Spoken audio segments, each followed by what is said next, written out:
ஹல்லேலூயா. சத்தமாக சொல்ல ஹல்லேலூயா. அருமையான பாலஸ் பாஸ்டருக்காக நன்றி செலுத்துகிறேன். என்னுடைய ஆரம்ப காலத்திலிருந்து ஒரு சகோதரனை போல, உடன்பருவா சகோதரனை போல ஒரு ஊழியத்தின் பாதையில் மகிமையாக கர்த்தர் நடத்துகிற நினச்சி பார்க்கும்போது நான் சந்தோஷப்படுறேன். ஏன்னா கர்த்தர் அவர் செய்கிற காரியம் ஆச்சரியமாக இருக்கும். எங்கேருந்து அழைக்கிறார், எப்படி நடத்துகிறார் என்பதை கிரகிக்கவே முடியாது. ஒரு அலையில சொல்லுவோமா? சரி, இந்த அருமையான வருஷத்தில் நாம் செய்ய வேண்டிய காரியம், திருச்சபையில் இருக்கிற மக்கள் முதலாவது அவங்க ரட்சிக்கப்பட்டுட்டா தேசம் ரட்சிக்கப்பட்டுரும். ஒரு அலையில சொல்லுவோமா? என்ன இப்படி சொல்ல நினைக்கிறீங்களா? நிறைய திருச்சபையில் இருக்கிற மக்களே ரட்சிக்கப்படலை. சபைக்கு வர்றாங்க, சபையில் எல்லா காரியத்திலும் இருக்கிறாங்க, ஆனால் உண்மையான அந்த ரட்சிப்பை பெற்றுக்கொள்ளலை. வேத வசனத்துக்கு நேராக திருச்சபைகள் திரும்பணும். ஒரு அலையில சொல்லுங்க. இன்னைக்கு நிறைய திருச்சபையில் பார்க்குற வசனமே இல்லாத அளவுக்கு இன்னைக்கு ஏதோ ஒரு நோக்கத்தில் ஓடிக்கொண்டிருக்கு சபைகள். ஆட்டம் பாட்டம் என்று சொல்லி ஓடிக்கொண்டிருக்கிறார்கள். அப்போஸ்தலர் நடவடிக்கைகளின் புத்தகம் 12ஆம் அதிகாரத்தை திருப்பிக் கொள்வோம். அப்போஸ்தலர் நடவடிக்கைகளின் புத்தகம் 12வது அதிகாரத்தில் 24வது வசனத்தை ஒருவர் படிக்க கேட்போம். அப்போஸ்தலர் 12ஆம் அதிகாரம் 24வது வசனம் இவ்வாறாக சொல்கிறது: வேத வசனம் வளர்ந்து பெருகிட்டு என்று சொல்லி வேதத்தில் எழுதப்பட்டிருக்கிறது. 24வது வசனத்துக்கு பாருங்க. தேவ வசனம் வளர்ந்து பெருகிட்டான். ஆனால் அதுக்கு முன்னாடி நீங்கள் பார்த்தீங்கன்னா இந்த வசனம் வளராதுக்கு காரணம் என்னன்னு கேட்டிங்கன்னா, ஏரோது என்கிற ஒரு ராஜா, அவன் பாருங்க சிங்காசனத்தில் உட்கார்ந்து கொண்டு பிரசங்கம் பண்ணுகிறான். அவருடைய பிரசங்கத்தை கேட்ட ஜனங்கள்லாம் சொல்கிறாங்க, இது மனுஷ சத்தம் அல்ல, இது யாருடைய சத்தம்? தேவ சத்தம் என்று சொல்லி தேவனுக்கு வரக்கூடிய மகிமையை அவர்கள் எடுத்துக்கொண்டார். ஒருவேளை வசனம் வளராதபடிக்கு அவர் தடையாக இருக்கிறார். இன்றைக்கும் திருவசனம், வேத வசனம், இந்த பைபிள் வசனம் வளராதபடிக்கு நிறைய சபைகளுக்குள்ளே பார்த்தீங்கன்னா நிறைய பேர் தடையாக இருக்கிறாங்க. இந்த சபையில் நாங்கள் தான் எல்லாம், நாங்கள் வச்சுதான் இது, நாங்கள் தான் முதலாளின்னு சொல்லிட்டு அதிகாரம் பண்ணிக்கிட்டு இருக்கிறாங்க. சில சத்தியத்தை சொல்ல விடாமல். எரேமியா தீர்க்கதரிசன புஸ்தகம் 5ஆம் அதிகாரத்தை திருப்புங்க. எரேமியா 5ஆம் அதிகாரம் அப்படியே 1ஆம் வசனத்தை படிக்கலாம். எரேமியா தீர்க்கதரிசன புஸ்தகம் 5ஆம் அதிகாரம் 1ஆம் வசனத்தை படிங்க.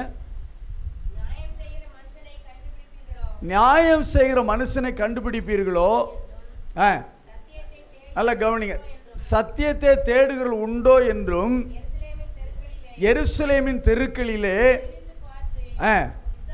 விசாரித்து அதன் வீதிகளிலே தேடுங்கள், காண்பீர்களானால் என்ன கொடுப்பாரா?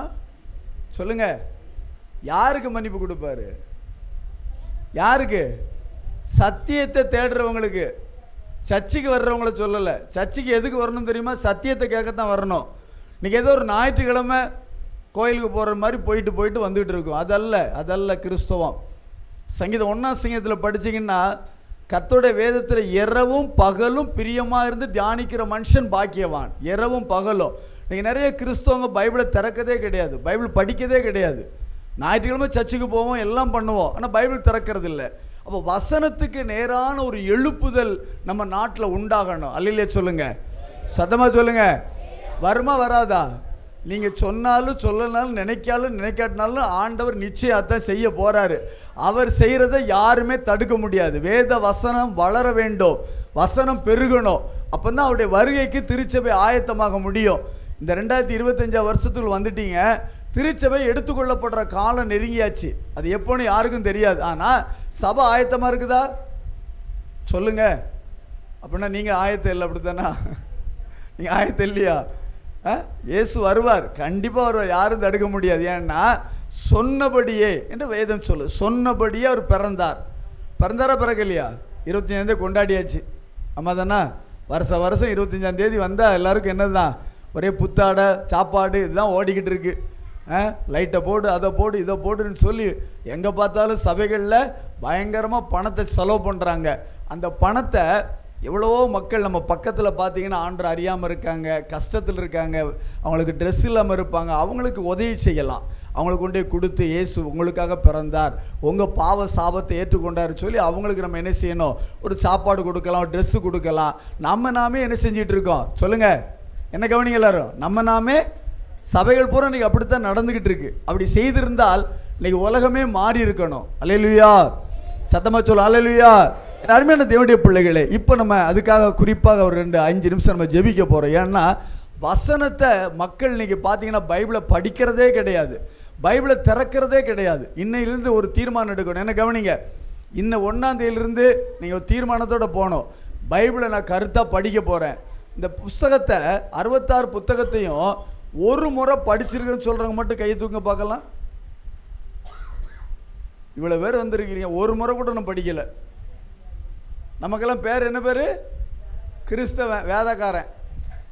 நம்ம தான் வச்சுக்கிட்டோம் வேதக்காரன். வேதத்துக்கு நமக்கு என்ன தொடர்பு இருக்குது? ஒரு அருமையான தேவ மனுஷர் இருந்தார், ஒரு பரிசுத்தவான்.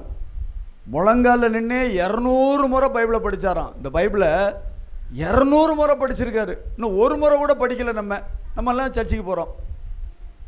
நம்ம தான் சொல்லிக்கிட்டோம் கிறிஸ்தவன். இயேசுனார் சொல்லலை நம்மளை, தப்பாக நினைக்காதீங்க. இன்றைக்கி நீங்கள் பைபிளை திறக்க ஆரம்பிச்சிங்கன்னா வேதம் சொல்லுது.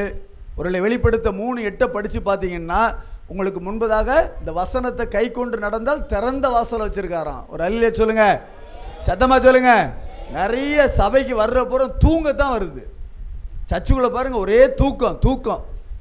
இந்த கணநித்திர ஆவி தான் நீ சபையை போட்டு ஆட்டி படைக்குது. உள்ளே வந்துட்டு வெளியே போயிட்டா இந்த வாஷிங் மிஷினில் போட்டு அதை என்ன அந்த அழுக்கு ஆக்கி இதாக்கிட்டோமே, அதுபோல் ஆயிடுவோமோ சர்ச்சுக்குள்ளே போயிட்டு வெளியே வந்த உடனே. அப்படி இல்லை, வசனம் நம்மளை பரிசுத்தப்படுத்தும். அல்லேலூயா. இந்த வேத வசனம், இந்த பைபிள் நம்மளை பரிசுத்தப்படுத்தும். அதுக்கு தான் வேதத்தை தந்திருக்காரு. நீ ஒரு முறை கூட படிக்கலைன்னா அவர் முன்னாடி போய் நிற்கிறதுக்கு நீங்கள் தகுதி அற்றவர்கள். அதை புரிஞ்சுக்கோங்க.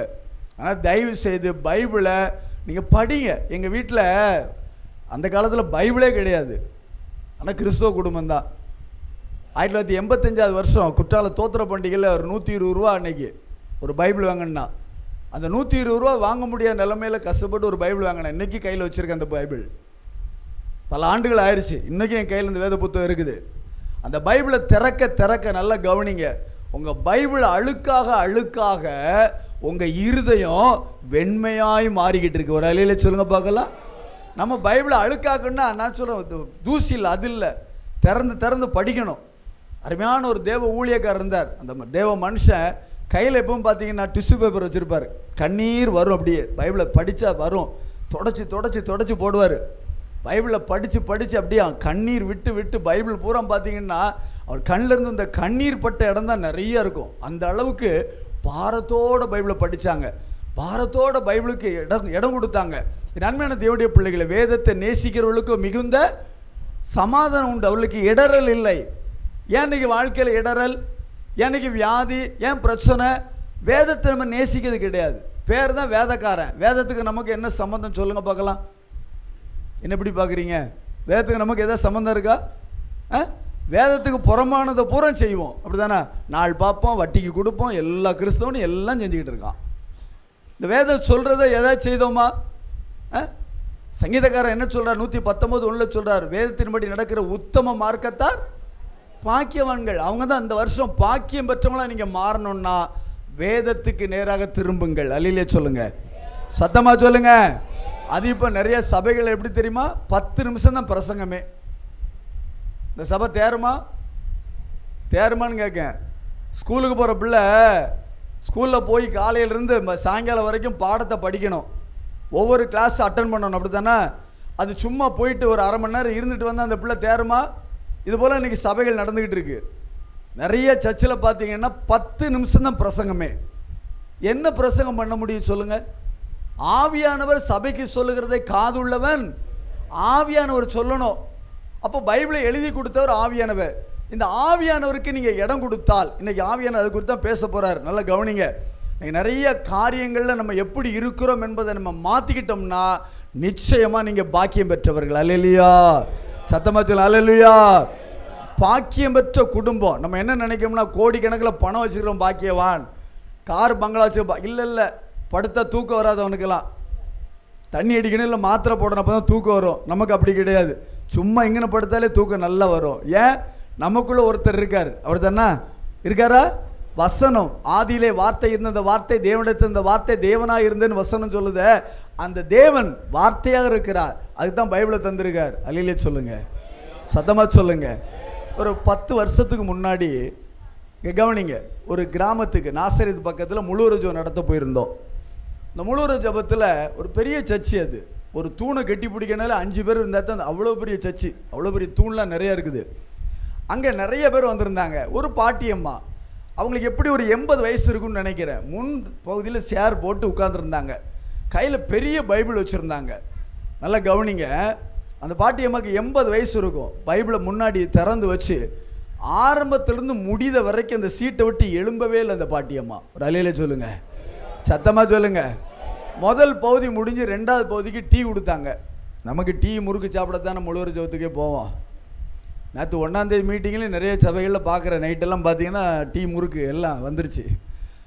அதை சாப்பிட்டா தான் நமக்கு திருப்தி, இல்லைன்னா போய் குறை சொல்லிட்டு போயிடுவாங்க. என்ன கொடுத்தாரு அவர் அப்படிம்பாங்க. தப்பாக நினைக்காதீங்க, நம்மளை சரிப்படுத்தி கொள்ளணும். இந்த பாட்டியம்மா அந்த டீ பிரேக்கில் எழும்பலை. அங்கே இருந்தவங்களாம் டீ சாப்பிட்டாங்க, எல்லாம் பண்ணாங்க. கடைசியில் பார்த்தா 2வது பார்ட் ஆரம்பிக்கும் போது ஒரு முதல்ல இருந்தது ஒரு 60 பேர் இருந்தாங்கன்னா 2வது பார்ட்டில் 20 பேர் தான் இருந்தாங்க. பாக்கிலாம் வீட்டு போயாச்சு. அது யார் இருந்தான்னா ஒரு 25 வயசு 30 வயசு பாட்டி மாதிரி தான் இருந்தாங்க. என்ன இப்படி பார்க்குறீங்க? அங்கே இந்த சர்ச்சு தூணில் அந்த 20 25 வயசு 30 வயசு இருக்க அந்த வாலிப பிள்ளைங்க காலை நீட்டி முக்காடு போட்டு இவங்க ஜோமன் வந்திருக்காங்க. இந்த பாட்டியை பார்த்துக்கிட்டே இருக்கிறேன்னா, நாங்கள் நடத்திட்டு இருக்கல கவனிச்சா கடைசி வரைக்கும் காலையில் 4:30 மணி வரைக்கும் நடத்தியிருக்கிறோம். அந்த சீட்டை விட்டு அந்த பாட்டியம்மா எழும்பவே இல்லை. ஒரு அலையில சொல்லுங்க. அவ்வளோ வயசில் 80 வயசில் உட்கார்ந்த இடத்துல பைபிளை திறந்து வச்சு ஜெபத்தில் இருக்காங்க. இந்த 25 30 இருக்க இந்த கிழடுகள் அது காலை நீட்டிட்டு உட்காந்துக்கிட்டு இருக்கு. இவங்களை வச்சு சபை தேர ஜெபமலையில் ஒரு டைம் கவனிங்க, முழு ஜெபம் நடத்திட்டு இருந்தேன் சில வருஷத்துக்கு முன்னாடி. முதல் பகுதி செய்தி முடிச்சுட்டு அடுத்த டீ இந்த ரெஸ்ட் கொடுத்தாங்க. 2வது பகுதி ஆரம்பிச்சாச்சு. 2வது பகுதியில் முன் பகுதியில் பார்த்தா அவ்வளோ வாலிப பிள்ளைங்க. முதல் பகுதியில் நல்லா ஆவியில் நிரம்பி கையை தட்டி பாட்டு பாடி ரொம்ப உற்சாகமாக இருந்தாங்க.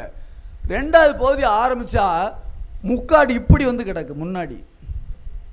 புரியலையோ? இன்றைக்கி நிறைய வாலிப பிள்ளைங்க பைக்கில் அப்படித்தான் போகுது, மூஞ்ச மூடிக்கிட்டு, அப்பா அம்மாவுக்கு தெரியக்கூடாதுன்ட்டு. கிறிஸ்தவ குடும்பத்தில் நிறைய அநியாயம் இப்படி தான் நடக்குது. எல்லாம் முக்காடு இப்படி தொங்குது. என்னடா முக்காடு இப்படி தொங்குதுன்னு நானும் கவனிச்சுக்கிட்டு பிரசவம் பண்ணிட்டு பார்த்தா முக்காடை முன்னாடி போட்டுட்டு நல்லா உட்காந்து தூங்கிக்கிட்டு இருக்கு உள்ள உட்காந்து. ஒரு அலையில போடுங்க. எல்லாம் வாலிப பிள்ளைங்க நான் சொல்கிறதெல்லாம். அந்த காலத்து பாட்டி மாற ஏன் சொன்னோம்னா 30 வருஷத்துக்கு முன்னாடி கிறிஸ்தவம் வாழ்க்கையிலே வெளிப்பட்டது. அலையிலே சொல்லுங்க. இன்னைக்கு கிறிஸ்தவம் ஆட்டத்தில் வெளிப்பட்டுக்கிட்டு இருக்கு. மணிக்கணக்காக ஆடணும், பாடணும், குதிக்கணும், விசிலடிக்கணும், இதுதான் இன்னைக்கு ஓடிக்கிட்டு இருக்கு கிறிஸ்தவம்லாம். நீ சபையில் போகிறோம், அதான் நடக்குது. அப்போ வாழ்க்கையில் இயேசுவை வெளிப்படுத்தணும்னா வேத வசனம் நமக்கு இருக்கணும். அப்படித்தானா? நம்ம எல்லோரும் எழுந்திருப்போமா? ஒரு 5 நிமிஷம் நம்ம ஜெபிக்க போகிறோம். வேகமாக எழுமுங்க, அடுத்த போயில் கடந்து போனோம். இந்த 5 நிமிஷம் நம்ம ஜெபிக்கிறது எல்லாம் வசனத்துக்கு நேராக சபை திரும்பணும் தேசத்தில். ஒரு அலையிலே சத்தமாக சொல்லுங்க. எல்லாம் கண்ண மூடுங்க. ஆண்டவரை நோக்கி எல்லாம் ஜெபம் பண்ணுமா? அப்படியே பரலோகத்தை நோக்கி பார்க்கலாம். ஏசப்பா, எங்கள் தேசத்தில் திருச்சபைகளில் ஆண்டவரே வேத வசனத்துக்கு நேரான ஒரு மாற்றம் உண்டாகட்டும். ஆண்டவரே, ஜனங்கள்லாம் வசனத்துக்கு நேராக திரும்பட்டும். அப்பா ஆண்டவரே, இந்த பைபிளை நீர் எழுதி எங்கள் கையில் தந்திருக்கிறீங்க, இந்த வேதத்தை எழுதி தந்திருக்கிறீங்க, வேதத்தின் மகத்துவத்தை எழுதி கொடுத்த நீங்களோ அது அந்நிய காரியமாய் நினைத்தீர் என்று சொல்லி இஸ்ரவேல் மக்களை குறித்து நீர் பாரப்பட்டீரப்பா. இந்த கடைசி காலத்தில் ஆண்டவரே வேத வசனத்தை இல்லாமல் இன்னைக்கு சபைகள் எல்லாம் ஆண்டவரே எங்கேயோ போய் கொண்டிருக்கிறதப்பா. வேறொரு சுவிசேஷம் இல்லை என்று சொல்லி அப்போஸ்தலன் பரிசுத்த பவுல் சொன்னது போல ஆண்டவரே வசனம் இல்லாத வாழ்க்கை இன்றைக்கு இருக்கிறது. வசனம் இல்லாத சபைகளாய் காணப்படுகிறது. ஆண்டவரே, சபைகளிலே வேத வசனத்துக்கு நேரான ஒரு எழுப்புதல், வசனத்துக்கு நேராக ஜனங்கள் திரும்பட்டும் சாமி, திரும்பட்டும் அப்பா. கடைசி காலத்தில் எங்கள் தேசத்தில் அப்படிப்பட்ட ஒரு மாற்றம் உண்டாகட்டும் ஆண்டவரே. தகப்பனே, நாங்கள் வேதத்துக்கு நேராக நாங்கள் திரும்பணும் அப்பா. பைபிளை படிக்கணும் ஆண்டவரே. இன்னும் சத்தியத்துக்கு நேராக திரும்பும் பொழுது நீர் எங்களுக்கு மன்னிப்பு தருவேன்னு சொல்லியிருக்கிறீரப்பா. அப்படிப்பட்ட ஒரு மன்னிப்பை நாங்கள் பெற்றுக்கொண்டு ஆண்டவரே உம்முடைய வருகையில் நாங்கள் வந்து நிற்கும்படியாக ஆண்டவர் இந்த வேதத்தை எங்களுக்கு இன்னும் கற்றுக் கொடுங்கப்பா. இன்னும் அப்படியே ரகசியத்தை சொல்லித்தாங்கப்பா. அப்படிப்பட்ட ஒரு ஞானத்தை ஆவியானவர் எங்களுக்கு தரும்படியாக ஜெபிக்கிறோம். சபைகள் அப்படிப்பட்ட ஒரு மாற்றம் வரப்போறதற்காக கரலை தட்டி கர்த்தரை மகிமைப்படுத்துவோமா? ஹல்லேலூயா. தகப்பனே, உமக்கு நன்றி சுவாமி, நன்றி, கோடா கோடி நன்றி செலுத்துகிறோம். இயேசுவின் நாமத்தில் நல்ல பிதாவே. உட்காருங்க. நேற்றைய தினத்தில் கவனிங்கம்மா, ஒரு சர்ச்சில் பிரசங்கித்து கொண்டிருந்தேன். ஆவியானவர் தெளிவாக ஒரு காரியத்தை வெளிப்படுத்தினார். இந்த 2024 அப்படி ஒரு காரியத்தை வெளிப்படுத்தினார். என்னென்ன கவனிங்க. மனதில் ஆவியானவர் போட்ட பாரம் தேசத்தில், என்ன கவனிங்க, கொஞ்சம் பேசாதீங்க, கவனிங்க, கொஞ்சம் கவனிங்க. தேசத்தில் நான் நியாய தீர்ப்பு கொடுக்க போகிறேன்னாரு. யாருக்கு தெரியுமா? கவனிங்க, 2024 ஆரம்பிச்சாச்சு. உலகம் பூரா, இந்தியாவில் நான் சொல்லலை. என் வீட்டில் இருந்து நியாய தீர்ப்பு தொடங்கினாரு. யார்கிட்ட? மூப்பர் இடத்துல. மூப்பர்னா ஊழியக்காரங்க. நிறைய ஊழியக்காரங்களுடைய லைஃப்பில் கவனிங்க, சில பேர் போயிட்டாங்க, சில பேர் அடி வாங்கிட்டு இருக்கான், சில பேர் இருக்கிறன்னு தெரியாமல் ஓடி ஒளிஞ்சிக்கிட்டு இருக்கான். ஊழியம் செய்கிற ஊழியக்காரனை சொல்லிட்டு இருக்கேன். ஏன்? வசனத்துக்கு பயம் இல்லை, கர்த்தர் குறித்த பயம் இல்லை. அதனால கர்த்தர் சொன்னார் 2024 ஜட்ஜ்மெண்ட் கொடுப்பேன் பாருன்னாரு. அதே மாதிரி நிறைய பேர் உலகம் முழுலும் நிறைய ஊழியக்காரங்களுக்கு கிடைச்சி, சில பேர் போயிட்டாங்க, முடிஞ்சு போச்சு. இதை கண்டு நம்ம சரியாக இருக்கணும். அதுக்கு தான் சொல்கிறேன். இந்த வருஷம் நேற்று பிரசங்கித்து கொண்டிருந்தபோது ஆவியானவர் தெளிவாக ஒரு காரியத்தை சொன்னார். என்னன்னா, ஏரோது வசனத்தை தடுத்து கொண்டிருந்தான். அந்த ஏரோதை தேவதூதன் வந்து அடித்த பொழுது புழு புழுத்து செத்தான். அதுக்கப்புறம் தான் வசனம் வளர ஆரம்பிச்சுது. ஒரு அள்ளியில் போடுங்க. நிறைய சபையில் சில ஓனர் இருக்காங்க, அவங்க கண்டிஷன் போடுவாங்க. என்ன தெரியுமா? இந்த ஊழியக்காரனை கூப்பிடக்கூடாது, ஏன்னா அவர் மணிக்கணக்காக சத்தியத்தை பேசுவார், குத்தும். அப்போ அவரை கூப்பிடக்கூடாது. இந்த ஊழியக்காரனை கூப்பிடக்கூடாது, இவரை கூப்பிடுங்க, வேண்டியால கூப்பிடுங்க, அவங்களுக்கு ஏத்தாறு போல பேசிட்டு போகிறதுக்கு ஆட்களை கூப்பிடுங்க அப்படின்னு சில சபைகளில் சில ஆட்கள் உட்காந்து கண்டிஷன் பண்ணிக்கிட்டு இருக்காங்க. அவங்கள ஆண்டவர் என்ன சொன்னார் தெரியுமா? ஒன்று மனம் திரும்ப வாய்ப்பு கொடுப்பேன், மனம் திரும்பலைன்னா இந்த பூமியை விட்டு எடுத்துருவேன்ட்டார். நல்லா கவனி, ஆண்டவர் சொல்கிற காரியத்தை கொஞ்சம் செவி கொடுக்கணும். சபைக்குள்ளே உட்காந்துக்கிட்டு வசனத்துக்கு தடை பண்ணிக்கிட்டு இருந்தால் நிச்சயம் ஆண்டவர் என்ன செய்வார்? பூமியை விட்டு எடுத்து விடுவார். ஒரு அலையில சொல்லுங்க. நிறைய சபையில் பார்க்குறேன், நிறைய இடத்துல, அநேக நாடுகளில் கூட இது நடக்குது. ஒரு குறிப்பிட்ட நாட்டுக்கு போயிருந்த பொழுது அவங்க சொன்ன என்ன தெரியுமா? 12 நிமிஷம் தான் உங்களுக்கு தருவோம். கவனிங்கம்மா, அந்த சபை கமிட்டி சொல்லுது 12 நிமிஷம் தான். 12 நிமிஷம் பிரசங்கத்தை கேட்கறதுக்கு ஒரு சபை. அதுக்கு ஆண்டவர் இயேசு உயிரை கொடுத்துருக்காரு. இதுக்கு ஒரு பெருமை பாராட்டிருக்கிற கூட்டம் உள்ள கடந்துக்கிட்டு இருக்கு. ஆண்டவர் இந்த வருஷம் அதை செய்ய போறாரு. கவனிங்க, அதுக்காக சபையில் நீங்கள் ஜெபம் பண்ணுங்க. சில ஆட்கள் உட்காந்து வசனத்தை பேச விடாம தடை பண்ணிக்கிட்டு இருக்காங்க. மற்றதுக்கெல்லாம் இடம் கொடுப்பான், வசனத்தை பேச விட மாட்டான். ஏன்னா வசனம் தான் நம்ம வாழ்க்கையை மாற்றும். அல்லேலூயா, சத்தமா சொல்லுங்க அல்லேலூயா. அப்போ பிசாசுக்கு வசனத்தை தடை பண்ணணும்னு நினைப்பான். அது யாரை கொண்டு செய்வான்? இங்கே வாமா, இங்கே வாமா, இந்த வழியே போமா, இங்கே இடம் கிடக்கு, இந்த வழியே போ. கவனிங்க, யாரை கொண்டு செய்வான்? விசுவாசியை கொண்டு தான் செய்வான். அதுக்காக நம்ம ஜெபம் பண்ணுவோம். இப்போ ஒரு 10 நிமிஷம் நம்ம ஆராதிக்க போகிறோம். அருமையான பீட்டர் வந்து ஆராதனை நடத்த போகிறாரு. ஒரு 10 நிமிஷம் நம்ம ஆராதனைக்குள்ளே கடந்து போக போகிறோம். அதுக்கு அடுத்த செய்திக்குள்ளே போய் நம்ம ஜெபம் பண்ணி முடிக்க போகிறோம். இந்த அருமையான அல்லேலூயா, சந்தோஷமாக சொல்லுங்கள் அல்லேலூயா.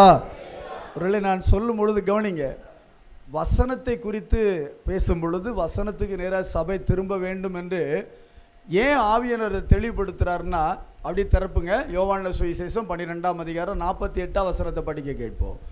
யோவான்ல சுவிசேஷம் 12ஆம் அதிகாரம் 48ஆம் வசனத்தை எல்லாரும் பைபிளை தரங்க. அந்த வசனத்தை கவனிங்க, ஒருத்தர் சத்தமாக படிக்கலாம்.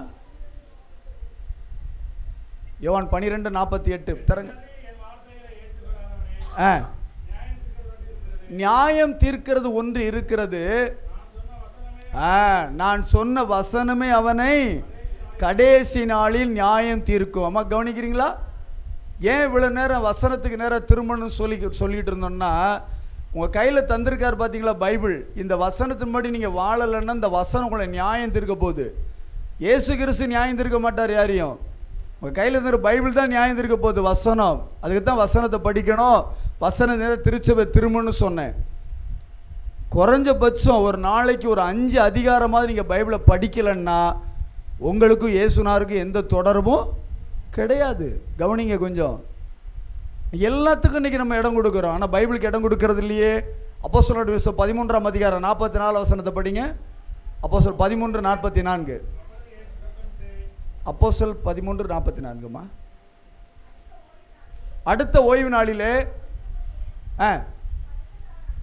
கொஞ்சம் குறைய பட்டணத்தார் அனைவரும் வேத வசனத்தை கேட்கும்படிக்கு கூடி வந்தார்கள். அப்போ பரிசுத்த பவுல் பிரசங்கித்த வந்த வார்த்தையை கேட்கறதுக்கு ஜனங்கள் எல்லாம் கூடி வந்தாங்களாம். கவனிங்க என்ன, நீங்கள் அப்படியே லூக்கான சுவிசேஷத்தை திருப்புங்க.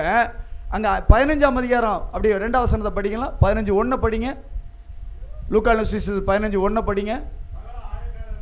சகல ஆயக்காரரும் பாவிகளும் எதுக்கு வந்தாங்களா? இயேசு இடத்துல எதுக்கு வந்தாங்க?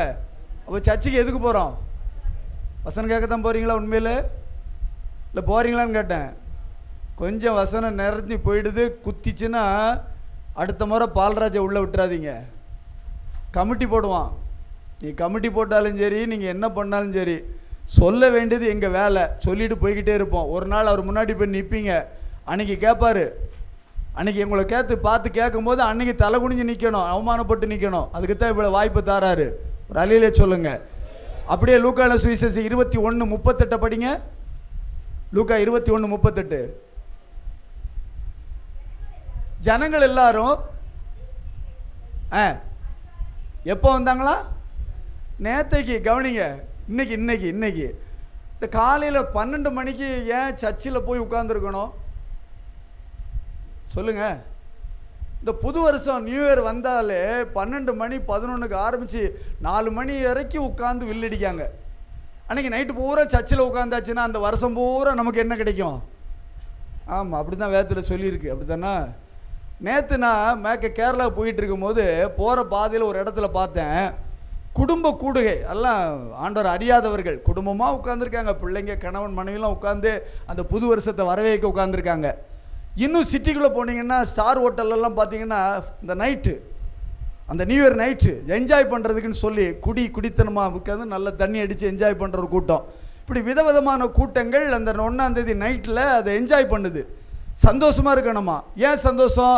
அன்னைக்கு சந்தோஷமாக இருந்தால் வருஷம் பூரா சந்தோஷம். கனவு கண்டுக்கிட்டு இருக்கோம். அப்படி அல்ல. நாமும் அப்படி தான் நினைக்கும். சர்ச்சில் போய் உட்காந்துட்டா அந்த வருஷம் பூரா நமக்கு அப்படியே சந்தோஷம், ஆசீர்வாதம். அப்படி அல்ல. அதிகாலையில் ஜனங்கள் இயேசுடத்தில் எதுக்கு வந்தாங்களா சொல்லுங்க? வசனத்தை கேட்க வந்தாங்களாம்.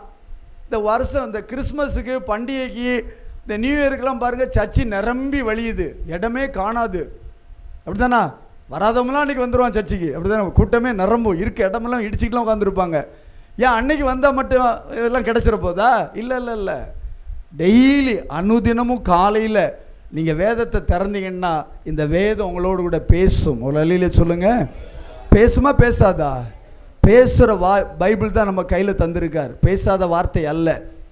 நிறைய காரியத்தை சொல்லிக்கிட்டே போகலாம். ஒரு யூதர் பாருங்க, அவர் ஒரு நாள் காரில் போய்கிட்டு இருந்தார். போகும்போது திடீர்னு கார் ரிப்பேர் ஆயிடுச்சு. அந்த இடத்துல ஒரு லாரி வந்துட்டு இருந்தது. இவர் காரை ரிப்பேர் பார்த்தா முடியலை. இந்த லாரி டிரைவர் லாரியை நிப்பாட்டிட்டு போய் அந்த காரை எல்லாம் சரி பண்ணி கொடுத்துட்டு அவர் போகும்போது என்ன பண்ணார் தெரியுமா? தன்னுடைய லாரியில் இருந்த ஒரு புதிய ஏற்பாடை எடுத்து இந்த யூதர் கையில் கொடுத்தார். யூதர்கள் நிறைய பேர் ரட்சிக்கப்படாதவங்க, இயேசு ஏற்றுக்கொள்ளாதவங்க. அவன் வேண்டாம் வெறுப்பா அதை வாங்கி பார்த்துட்டு டிக்கை திறந்து அப்படி எரிஞ்சிட்டு போயிட்டான். எரிஞ்சு காரை எடுத்துகிட்டு போயிட்டான். கவனிங்க, இப்போ என்ன நடந்ததுன்னா சில ஆண்டுகள் கடந்து போச்சு. இவன் வாழ்க்கையில் ரொம்ப வேதனை, கஷ்டம் வந்த பொழுது அப்போ அவனுக்குள்ள ஒரு எண்ணம் வந்துச்சு. அன்னைக்கு ஒரு மனுஷன் ஒரு புக்கு கொடுத்தார, அந்த புக்கு என்னன்னு சொல்லி திறந்து டிக்கை திறந்து அந்த பைபிள் எடுத்தார், புதிய ஏற்பாடு எடுத்தார். அந்த புதிய ஏற்பாடு எடுத்து படிக்க ஆரம்பித்தா திறந்த உடனே ஒரு வார்த்தை அவர் கூட பேச ஆரம்பிச்சிருச்சு. கவனிங்க, இந்த வார்த்தை பேசுது. என்னடா இது என் கூட பேசுதுன்னு சொல்லிட்டு படிக்க அதுக்கு அடுத்த காலங்களில் இயேசு சொந்த இரட்சகராக ஏற்றுக்கொண்டார். அவர் ரஷ்யாவில், ருமேனியாவில் 14 வருஷம் ஜெயிலுக்குள்ளே உட்கார்ந்துருந்து வேதத்தை படித்து இயேசுவோடு கூட வாழ்ந்ததுனால அந்த மனுஷனை கொண்டு ஆண்டவர் பெரிய காரியத்தை செய்தார். ஒரு அலையில் சொல்லுங்கள், ரிச்சர் உமடால் என்று சொல்லக்கூடிய தேவ மனுஷன். இன்னைக்கு அநேகர் வேதத்துக்கு நேராக திரும்பிக்கிட்டு இருக்காங்க.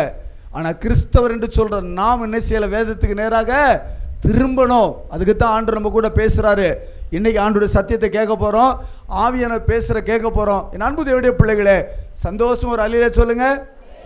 வீட்டில் பாவைக்காய் கூட்டு வச்சா எத்தனை பேர் சாப்பிடுவீங்க? என்ன ஒரு மாதிரி பார்க்குறீங்க? பாவைக்காய் சாப்பிட்டீங்களா? ஆமாம், பாவைக்காயே வச்சுட்டாங்க. பாவைக்காய் சாப்பிட்டா வயிற்றுக்குள்ளே இருக்கிற சில கெட்ட கிருமியை அழிச்சிரும். இந்த பைபிள் அப்படித்தான் நிறைய பேர் நினைக்கிறாங்க. பாவைக்காய் சாப்பிடுறது போல் பைபிளை காலையில் எந்திரிச்சு ஒரு வசனத்தை படிக்கிறது. அது இப்போ நிறைய பார்த்தீங்கன்னா நிறைய வீட்டில் வரிசையாக தொங்குது கேலண்டரு. என்ன கேலண்டரு சொல்லுங்கள்? அதை பார்த்துட்டு அதில் ஒரு வசனத்தை மட்டும் படிச்சுட்டு போகிறது. இதல்ல. கருத்தாக உட்காந்து பைபிளை படிக்கணும். 5 அதிகாரம் 10 அதிகாரம் படிச்சுக்கிட்டே இருக்கணும். சுமித் வெர்கல்ஸ் என்று சொல்லக்கூடிய ஒரு தேவ ஊழியக்காரர் இருந்தார் 19ஆம் நூற்றாண்டில். 10 நிமிஷத்துக்கு ஒரு தடவை பைபிளை படிப்பார். ஒரு அல்லையில சொல்லுங்க பார்க்கலாம். நம்ம படிச்சிருக்கோமா? அப்படி படிச்சிருக்கீங்களா? 10 நிமிஷத்துக்கு கூட வாயை அசை போடுது, கண்டதெல்லாம் போட்டு நல்லா அரைக்குது. அப்படி தானே? வாய்க்கு எவ்வளோ இடம் கொடுக்குறோம், இந்த பைபிளுக்கு இடம் கொடுக்குறோமா? நான் சொல்கிறது கடினமாக இருக்கலாம், உங்கள் நன்மைக்கு தான் சொல்லிக்கிட்டு இருக்கேன். ஏன்னா வரக்கூடிய காலம் நெருங்கியாச்சு, இயேசு வர்ற காலம் நெருங்கியாச்சு. எப்போ அதெல்லாம் எங்களுக்கு தெரியாது, அதுக்கெல்லாம் தீர்க்க தரிசனம்லாம் கிடையாது. இயேசுனாருக்கே தெரியாது எப்போ வரும், ஏன்னா பிதா ஒருத்தருக்கு தான் தெரியும். ஆனால் அதுக்கு முன்னாடி உங்களை நாங்கள் ஆயத்தப்படுத்தணும். ஊழியக்காரர் எங்களுக்கு வேலை என்ன தெரியுமா? உங்களெல்லாம் ஆயத்தப்படுத்தி அவர் முன்னாடி கொண்டு நிறுத்தணும். அப்போ தான் அவர் சொல்வார் உண்மை உத்தமுள்ள ஊழியக்காரனேன்னு சொல்லி. ஒரு அல்லையில சொல்லுங்க. நேற்று நைட்டு வந்து 3:30 மணிக்கு காரில் வாரேன். எனக்கு வேதனையான ஒரு காரியம் என்னென்னா, நிறைய வாலிப பசங்க வம்பா போய்கிட்டு இருக்காங்க. ஒரு 10-15 பேர் முடியெல்லாம் ஒரு மாதிரி வெட்டிட்டு அலங்கூலமாக நிறைய சர்ச்சில் நோட்டீஸ் கொடுத்துக்கிட்டேன்னா பார்த்துக்கிட்டே இருந்தேன் என்ன பண்ணுறானுங்கன்னு சொல்லிட்டு. அவள் ஒருத்தனை கூப்பிட்டேன், இங்கே வாடா, எந்த ஊருடா அப்படின்னு. அண்ணா எனக்கு தென்காசின்னா. நீ யார் அப்படின்னு. நாங்களாம் ரிவைவல் ஜென்ரேஷன். நான் இவனோட ஒரு பேரை வச்சுக்கிட்டு ரிவைவல் ஜென்ரேஷனா, இப்படி ஒரு ஜென்ரேஷன் இருக்குதா அப்படின்னு எனக்கு கொஞ்சம் ஆச்சரியமாக இருந்தது. நான் கேட்ட உடனே அவன் ஒரு மாதிரி பார்த்துட்டு ஒதுங்கிட்டான் கொஞ்சம். ஏன் சொல்கிறேன்னா, இன்றைக்கி நிறைய வாலிப பசங்க வாலிப பிள்ளைங்க பைபிளை திறக்கதே கிடையாது. நிறைய வீட்டில் பார்த்தீங்கன்னா தவறான வழிகளுக்கு போகிறதுக்கு காரணம் என்னென்னா, அப்பா அம்மா பைபிளை படிக்கலைன்னா பிள்ளை பைபிளை படிக்காது. ஒரு அல்லையில சொல்லுங்கள், சத்தமாக சொல்லுங்கள். இன்னைக்கு காலையிலேருந்து ஆண்டவர் எனக்கு இதைத்தான் சொல்லிகிட்டே இருக்கார். வேதத்தை கொடு, வேதத்தை படிக்க சொல்லு, வேதம் வேதம் வேதம். அவர் வார்த்தையை தான் முக்கியத்துவப்படுத்தார். ஏன்னா அவர் வந்து நிற்கும் போது இந்த வேத வசனம் நியாயம் தீர்க்க போகுது, கவனிச்சுக்கோங்க. அதனால் 52 வாரம் சர்ச்சைக்கு போனேன், காணிக்க போட்டேன், தசமாக கொடுத்தேன், அதை கொடுத்தேன், இதெல்லாம் இருக்கட்டும்.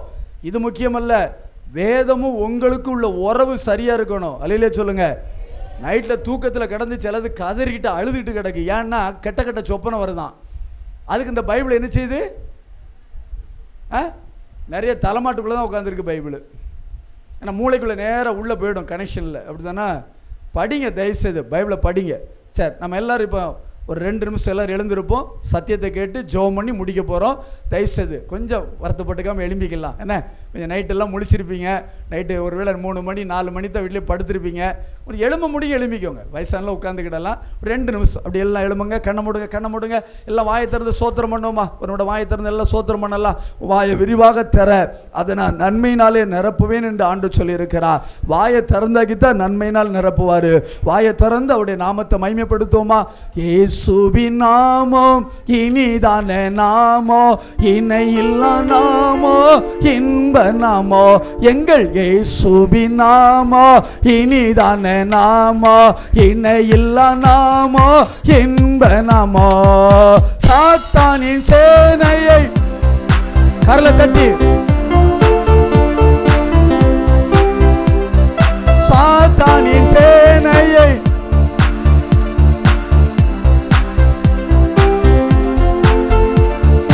இயேசுவின் நாமோ இனிதான நாமோ, இணையில்லா நாமோ, இன்ப நாமோ, எங்கள் இயேசுவின் நாமோ இனிதான நாமோ, இணையில்லா நாமோ. கரலை தட்டி கத்துக்கு நன்றி செலுத்துமா? தேங்க்யூ லார்ட், சோதரிக்கிறோம் தகப்பனே. இந்த காலையில் இருந்து சுவாமி நீர் எங்களோடு இடைப்பட்டு கொண்டிருக்கிறீர். உம்முடைய மகிமையின் பிரசனங்களை நிரப்பி கொண்டிருக்கிறது ஆண்டவரே. வந்திருக்கிற அத்தனை பிள்ளைகள் மேலும் இப்போ உம்முடைய மகிமை இறங்கட்டும் ஆண்டவரே.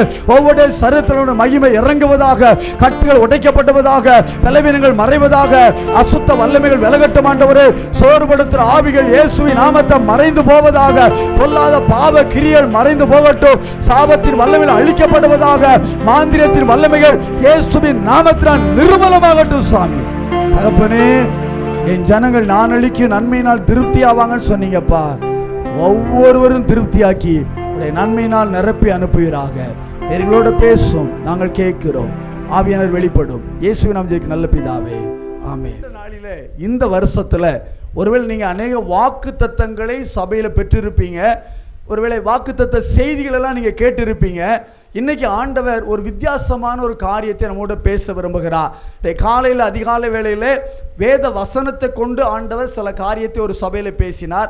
இன்னைக்கு நமக்கு கொடுக்கிற காரியம் ஏசாயா தீர்க்க தரிசன புஸ்தகம் 32வது அதிகாரம் 15வது வசனத்தை நம்ம திருப்பிக் கொள்ளுங்க. அந்த வசனத்தை குறித்து கொண்டு ஒரு படிக்க கேட்கலாம். ஏசாயா தீர்க்கதரிசன புத்தகம் 32ஆம் அதிகாரம் 15வது வசனத்தை நம்ம படிக்க கேட்போம்.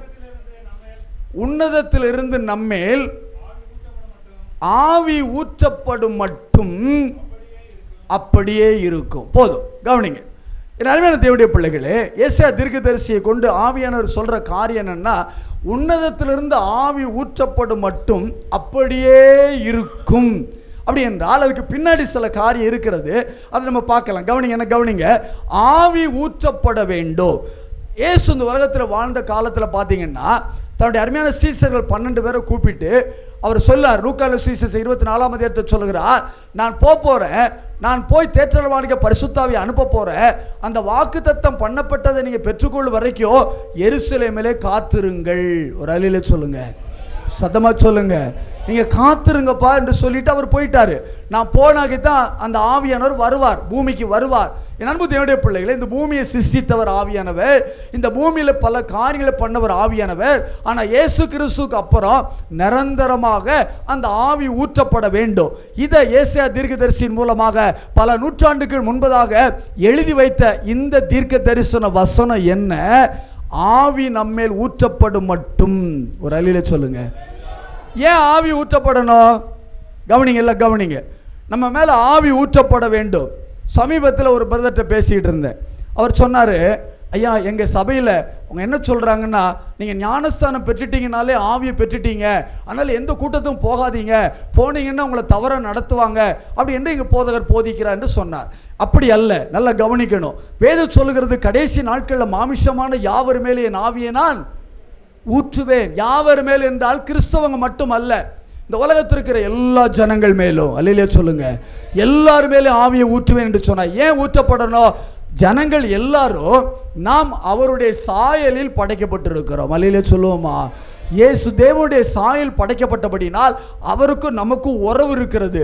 அதனால தான் அவர் தன் ஆவியை, தேவனே ஆவியானவர், அப்படித்தானா, அந்த ஆவியை நம்ம மேல ஊற்ற போறார். இந்த ஆண்டு 2025 வருஷம் உலகம் முழுவதிலோ எல்லா நாடுகளிலோ ஆண்டவர் செய்ய போற காரியம் என்னன்னா, தன் ஆவியை உன்னதத்திலிருந்து ஊற்ற போறார். கரங்களை தட்டி சத்தமா தட்டுங்க. உங்களுக்கு நிறைய பேருக்கு புரியல, புரிஞ்சிருந்தா நீங்க இப்படி இருக்க மாட்டீங்க.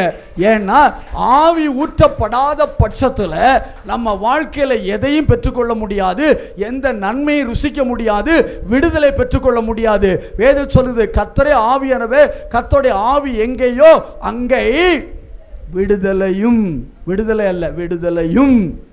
அப்படி என்றால் நம்ம விடுதலையோடு இருக்க வேண்டும் என்பதுதான் ஆண்டவருடைய விருப்பம். அப்ப அந்த ஆவியை நீங்க பெறணும். பெறாத பட்சத்தில் எந்த விடுதலையும் உங்களுக்கு கிடைக்காது. அல்லையிலே சொல்லுங்க.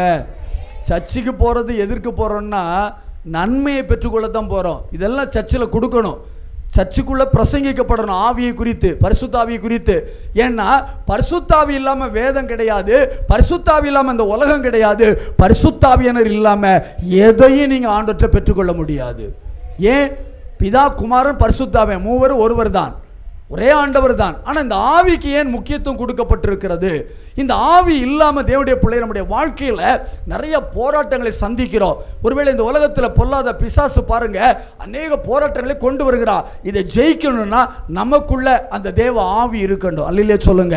சத்துரு வெள்ளம் போல் வருகிறார், தேவ ஆவியானவர் அவனுக்கு விரோதமாய் அவர் இருந்தாய்தான் கொடியேற்றுவார். சில ஆண்டுகளுக்கு முன்பதாக ஒரு பட்டணத்துக்கு ஊழியத்துக்கு போயிருந்தேன். முதல் நாள் கூட்டம் முடிச்சுட்டு என்னை ஒரு வீட்டில் தங்க வச்சுருந்தாங்க. நான் நைட்டில் ஜோம் பண்ணிவிட்டு படுக்க போகிற நேரம் ஒரு 12:30 மணி இருக்குன்னு நினைக்கிறேன். படுத்து ஒரு 5-10 நிமிஷத்தில் கொஞ்சம் கண்ணை நல்லா தூங்கிட்டேன். ஆனால் தூங்கிட்டு இருக்கிறேன், என் ஆவியில் ஒரு டிஸ்டர்பன்ஸை பார்க்குறேன். என் பக்கத்தில் வந்து ஒரு உருவம் அப்படியே மேலே கை வைக்குது. நல்ல ஆவியில் உணர்ந்தேன், தூக்கம் இருக்குது ஆனால் ஆவியில் உணர்ந்தேன்.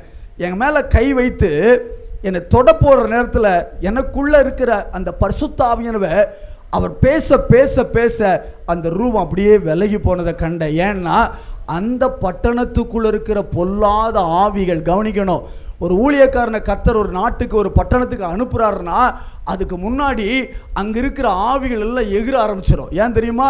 அவனுக்கு டிஸ்டர்பன்ஸ் வரப்போகுது, அவனுக்கு பாதிப்பு வரப்போகுது. அதனால இந்த ஊழியக்காரன் வரவிடாதபடி தடுக்கணும்னு சொல்லி பிசாசு போராடுவான். ஆனால் கர்த்தருடைய ஆவியானவர் அதுக்கு முன்னாடி ஜெயத்தை கொடுத்து தான் உள்ளே கொண்டுட்டு போவார். அல்லேலூயா சொல்லுங்க. அதுக்கு உதாரணம் என்ன தெரியுமா? இயேசு மலையில் ஜெபம் பண்ணிக்கிட்டு இருக்கிறாரு. அங்கே லேகியோன் பிசாசு பிடிச்சவன் ஒரு பட்டணத்தில் கிடக்கிறான்.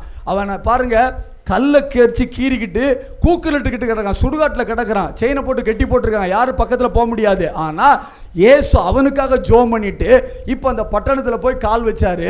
கால் வச்ச உடனே அந்த லேகியோன் பிசாசு பிடிச்சவன் ஓடி வந்து இயேசு பாதத்தில் அப்படியே உட்கார்ந்துருக்கிறான். எந்த சத்தமும் போடலை. ஒரு அல்லேலூயா சொல்லுங்க. ஏன் தெரியுமா? இயேசு முன்னாடியே அந்த ஆவிக்கு கட்டளை கொடுத்துட்டு தான் அங்கே போய் கால் வச்சாரு. அல்லேலூயா போடுங்க. இன்னைக்கு நிறைய விசுவாசி திறந்த மடம் மாதிரி அந்த ஊருக்கு போகிறேன், இந்த ஊருக்கு போகிறேன், அங்கே போகிறேன், இங்கே போகிறேன், நீ எங்கேனாலும் போ, வேண்டான்னு சொல்லலை. அந்த ஊருக்குள்ளே இருக்கிற ஆவிகள் உன்னை என்ன செய்ய என்பது உனக்கு தெரியாது. அதனால தான் இந்த பரிசுத்தாவியை நீ பெறாமல், நீ அதுக்குள்ளே ஆயத்தப்படாமல் எங்கேயும் நீ போனன்னா அது உன்னை பின் தொடர்ந்து வந்துக்கிட்டே இருக்கும். ஒரு அல்லேலூயா சொல்லுங்க பார்க்கலாம். இது நிறைய விசுவாசிகளுக்கு தெரியலை. ஏதோ போகிறோம், சர்ச்சுக்கு போகிறோம், வாரம் ஆராதிச்சோம், காணிக்க போட்டோம், போனோம், இதல்லங்க. ரோமர் எடுக்கிற நிருபத்தில் பவுல் எழும்ப சொல்கிறாரு, நீங்கள் வரங்களை பெற்றுக்கொள்ளுங்கள், ஆவியின் வரங்களை நீங்கள் பெறணும். ஏன்? நீங்கள் சிறப்படும்படிக்கு. நீ சிறப்படாத பட்சத்தில் இந்த உலகத்தை ஜெயிக்க முடியாது. நீ சிறப்படாத பட்சத்தில் இயேசு வரும்பொழுது முன்னாடி போய் நிற்க முடியாது. அல்லேலூயா சொல்லுங்க, சத்தமாக சொல்லுங்க. நீங்கள் நிறைய ஊழியக்காரங்க கூட தவறு பண்ணுறாங்க. தப்பாக நினைக்காதீங்க. பைபிள் காலேஜ் படித்தா மட்டும் போதாது.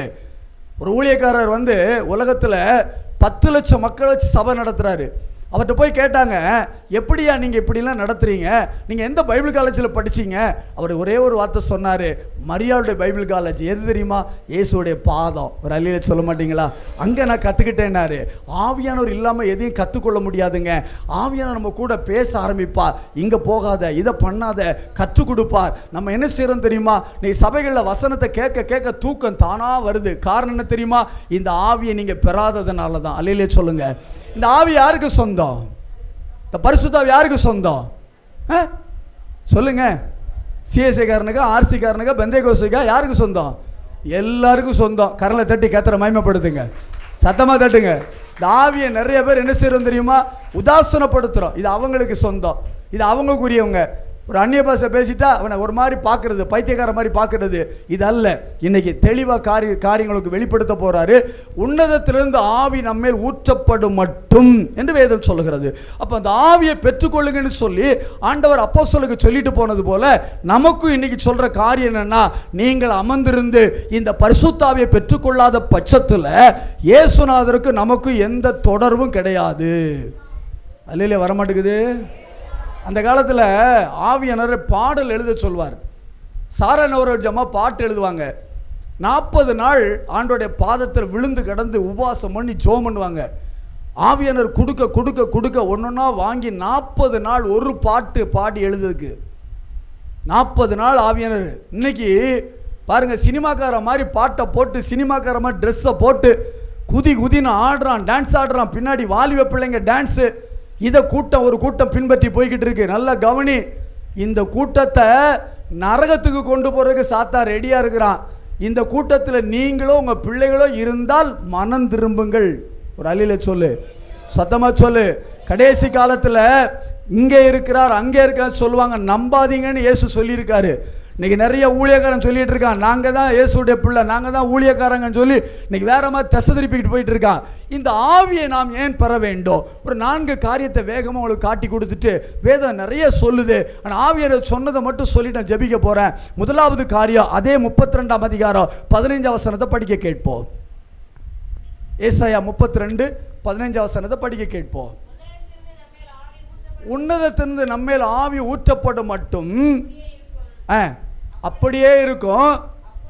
அப்பொழுது வனாந்தரம் எப்படி இருக்குமா? செழிப்பான வயல் நிலமாய் மாறும். செழிப்பான வயல்வெளி காடாக எண்ணப்படும். ஒரு அலையில போட மாட்டீங்களா? நிறைய பேருக்கு புரியலை. இன்னும் வனாந்தர வாழ்க்கை தான் நமக்கு, அப்படித்தானே? வறுமை, கஷ்டம், போராட்டம் வனாந்தரத்தில் இருக்கிறது போல தான் இருக்கிறது, அப்படித்தானே? கொஞ்சம் யோசிச்சு பாருங்க. இந்த ஆவி ஊற்றப்படும் மட்டும் அப்படித்தான் இருக்கும்.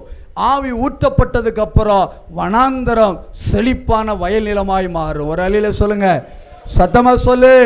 செழிப்பான வயல் நிலம் காடாக மாடும் என்று சொல்லி இருக்கிறதே. ஒரு காடு எப்படி இருக்கும் நல்லா கவனிச்சு பாருங்க. காட்டுக்குள்ள உள்ள போனா அப்படியே செழிப்பா பச்சை பச்சையா கண்ணுக்கு இனிமையா அதை பார்க்கும் பொழுது எப்படி இருக்கிறது, அதுபோல நம்முடைய வாழ்க்கை, நம்முடைய சரீரங்கள், நம்முடைய குடும்பங்கள் எல்லாத்தையும் ஆண்டவருடைய மாற்ற விரும்புகிறார். எத்தனை பேர் மாற்ற விரும்புறீங்க? நீ விரும்புனா ஆவியை பெற்றுக்கொள்ளணும். இன்னைக்கு ஆவியான மேல ஊற்றப்படணும். உலகம் முழு இந்த வருஷம் ஊற்றப்பட போகுது. மேல் வீட்டறையில் 12 பேர் மேலே இறங்கி வந்தார் பரிசுத்த ஆவியானவர். சில ஆண்டுக்கு முன்னாடி நாங்கள் இஸ்ரவேல் தேசத்துக்கு போயிருந்த பொழுது அங்கே ஒரு கூட்டத்தை கண்டோம். நைஜீரியா மக்கள் கிட்டத்தட்ட 1000-2000 பேர் கூட்டம் கூட்டமாக வந்திருக்கிறாங்க. நாங்கள் ஒரு சிலர் தான் அங்கே போயிருந்தோம். அதில் நிறைய ஊழியக்காரங்களும் வந்திருந்தாங்க. அங்கே போனால் ஒரு சில இடங்களில் அவங்க கூட்டமாக நின்று 1000 பேர் 1000 பேர் நின்று அப்படியே ஆவியில் நிரம்பி ஜோம் பண்ணுறாங்க. கூட்டம் கூட்டமாக நின்று ஜோம் பண்ணுறாங்க.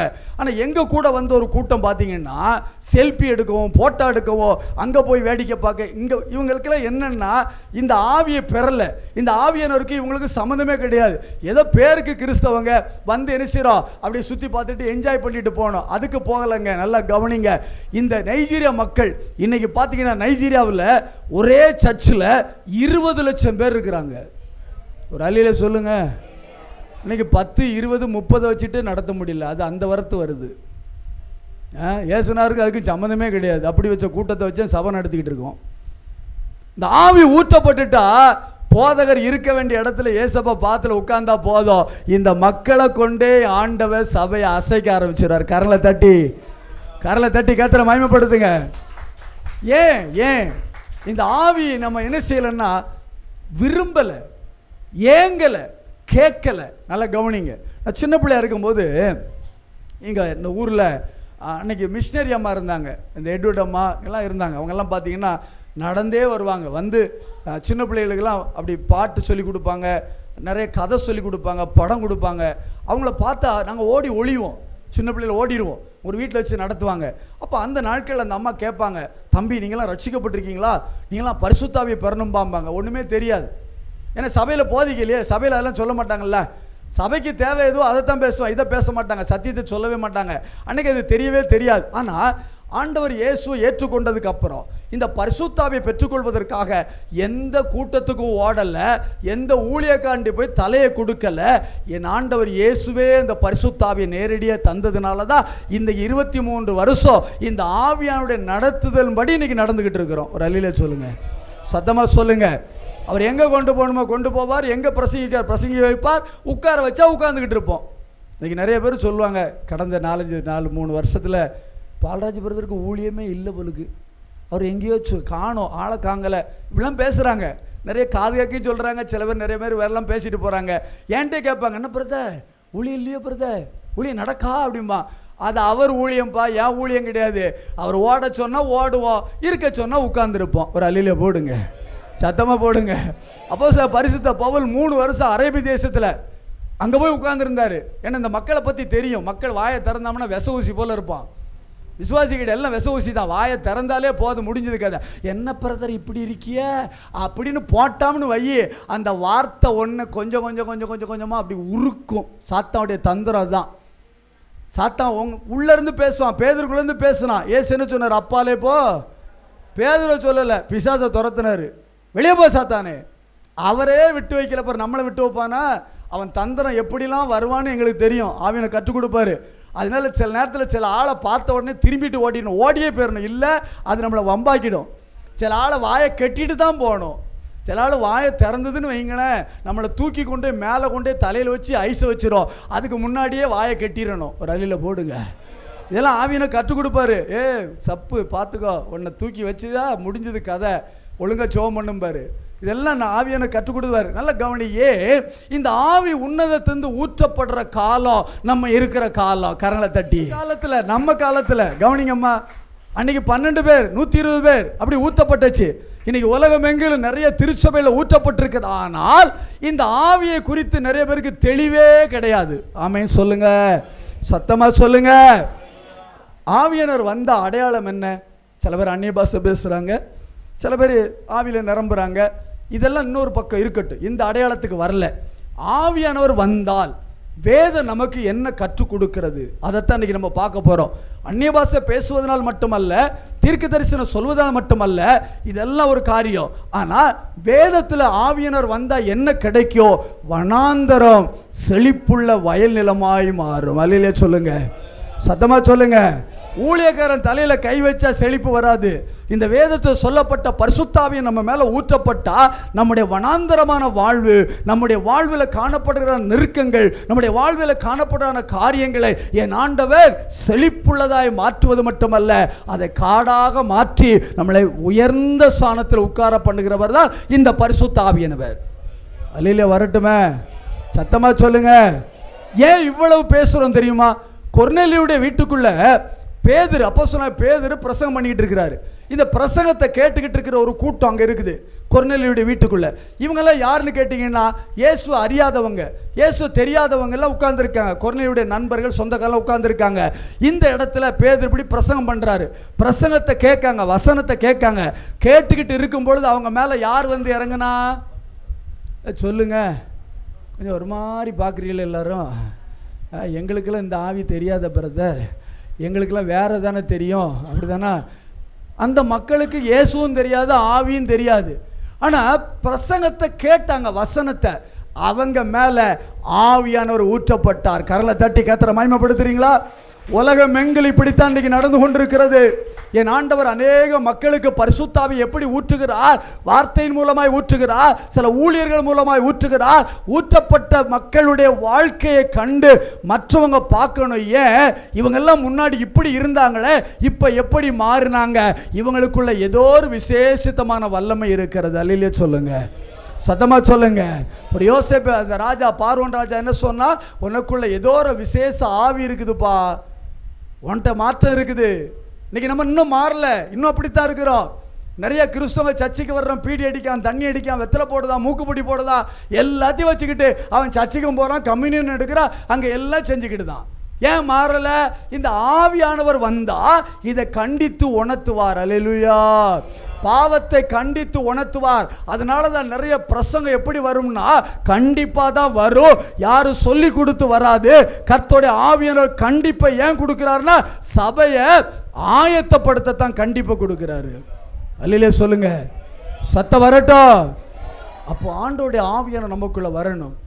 சாமுவேல் என்று சொல்லி ஒரு அருமையான அடிமை, கவனிங்கம்மா, ஒரு வீட்டில் அடிமை வேலை பார்த்துக்கிட்டு இருந்தவன், ஒரு நீக்ரோ.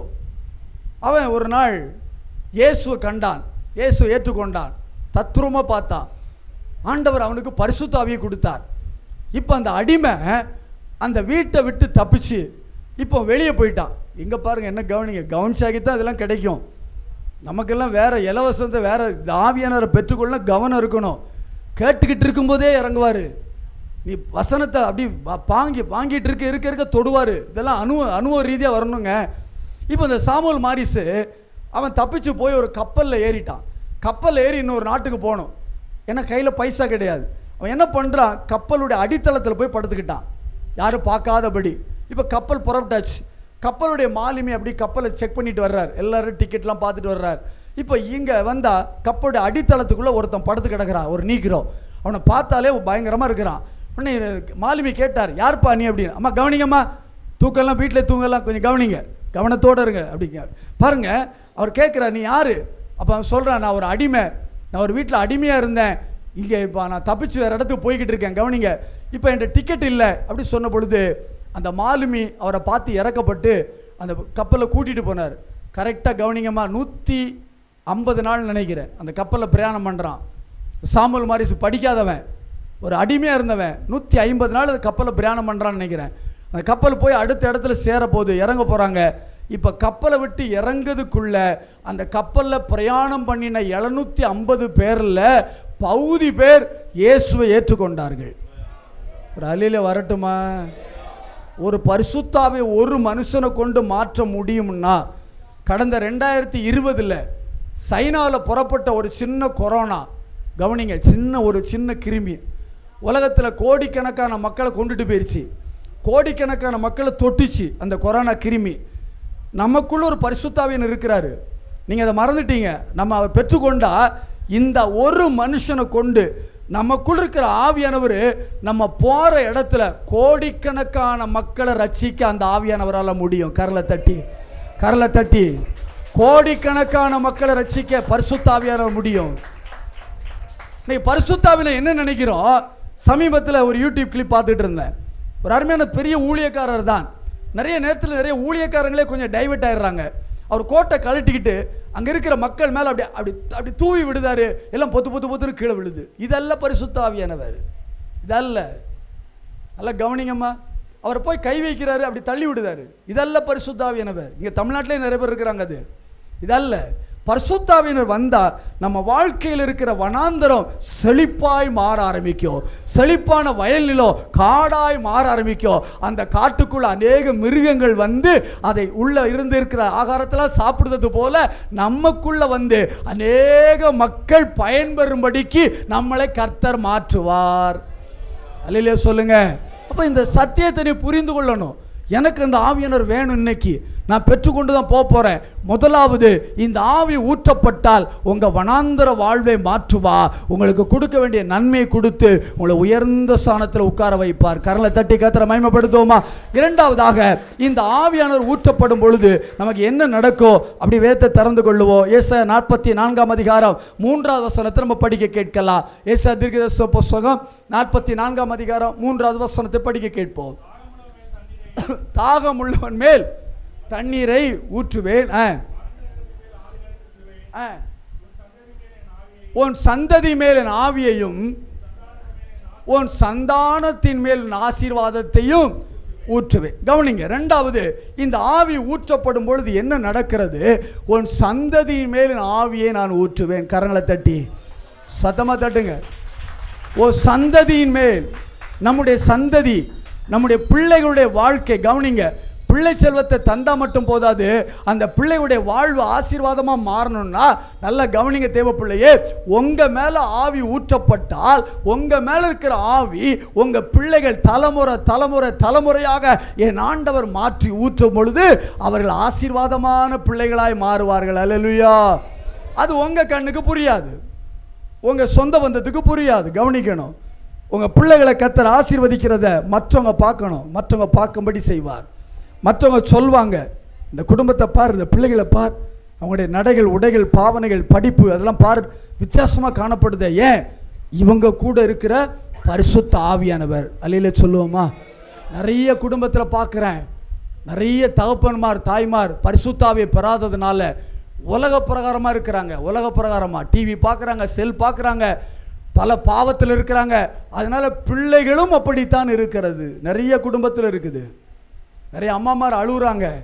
ஐயா, நேற்று ஒரு அம்மா அழுதாங்க. ஐயா, என் பையனுக்காக ஜோம் பண்ணணும், 6 வருஷம் ஆச்சியா, குடிக்க ஆரம்பிச்சவன் குடியை விடவே மாட்டேங்கிறான், ரொம்ப மோசமாக இருக்கிறான் ஐயா. அந்த அம்மா கண்ணீர் விட்டுட்டு வந்தாங்க என்கிட்ட. ஏன் சொல்கிறேன்னா, இதெல்லாம் தவறாக போகிறதுக்கு காரணம் என்ன தெரியுமா? இந்த பரிசுத்த ஆவி முதல்ல உங்கள் மேலே ஊற்றப்படணும். ஒரு அழியில் வரட்டுமே, சத்தமாக சொல்லுங்க. ஒரு அருமையான சகோதரி எனக்கு தெரியும். பல ஆண்டுக்கு முன்பதாக அவங்களோட பேசும்பொழுது அவங்க சொன்ன ஒரு காரியம், அண்ணன் எங்கே கூட்ட வச்சாலும் நான் என் பிள்ளைங்களை கூப்பிட்டு போயிடுவோம்ண்ணே. 2 சின்ன பிள்ளைங்க, 2 சின்ன பொடிசுகள் தான், கூட்டிகிட்டு போயிடுவேன். கடைசியில் போய் உட்காந்துக்கிடுவோம்ண்ணே, பிள்ளைங்க யாரும் டிஸ்டர்ப் பண்ணிடக்கூடாதுன்னு சொல்லி கடைசியில் உட்காந்துருப்பேன்.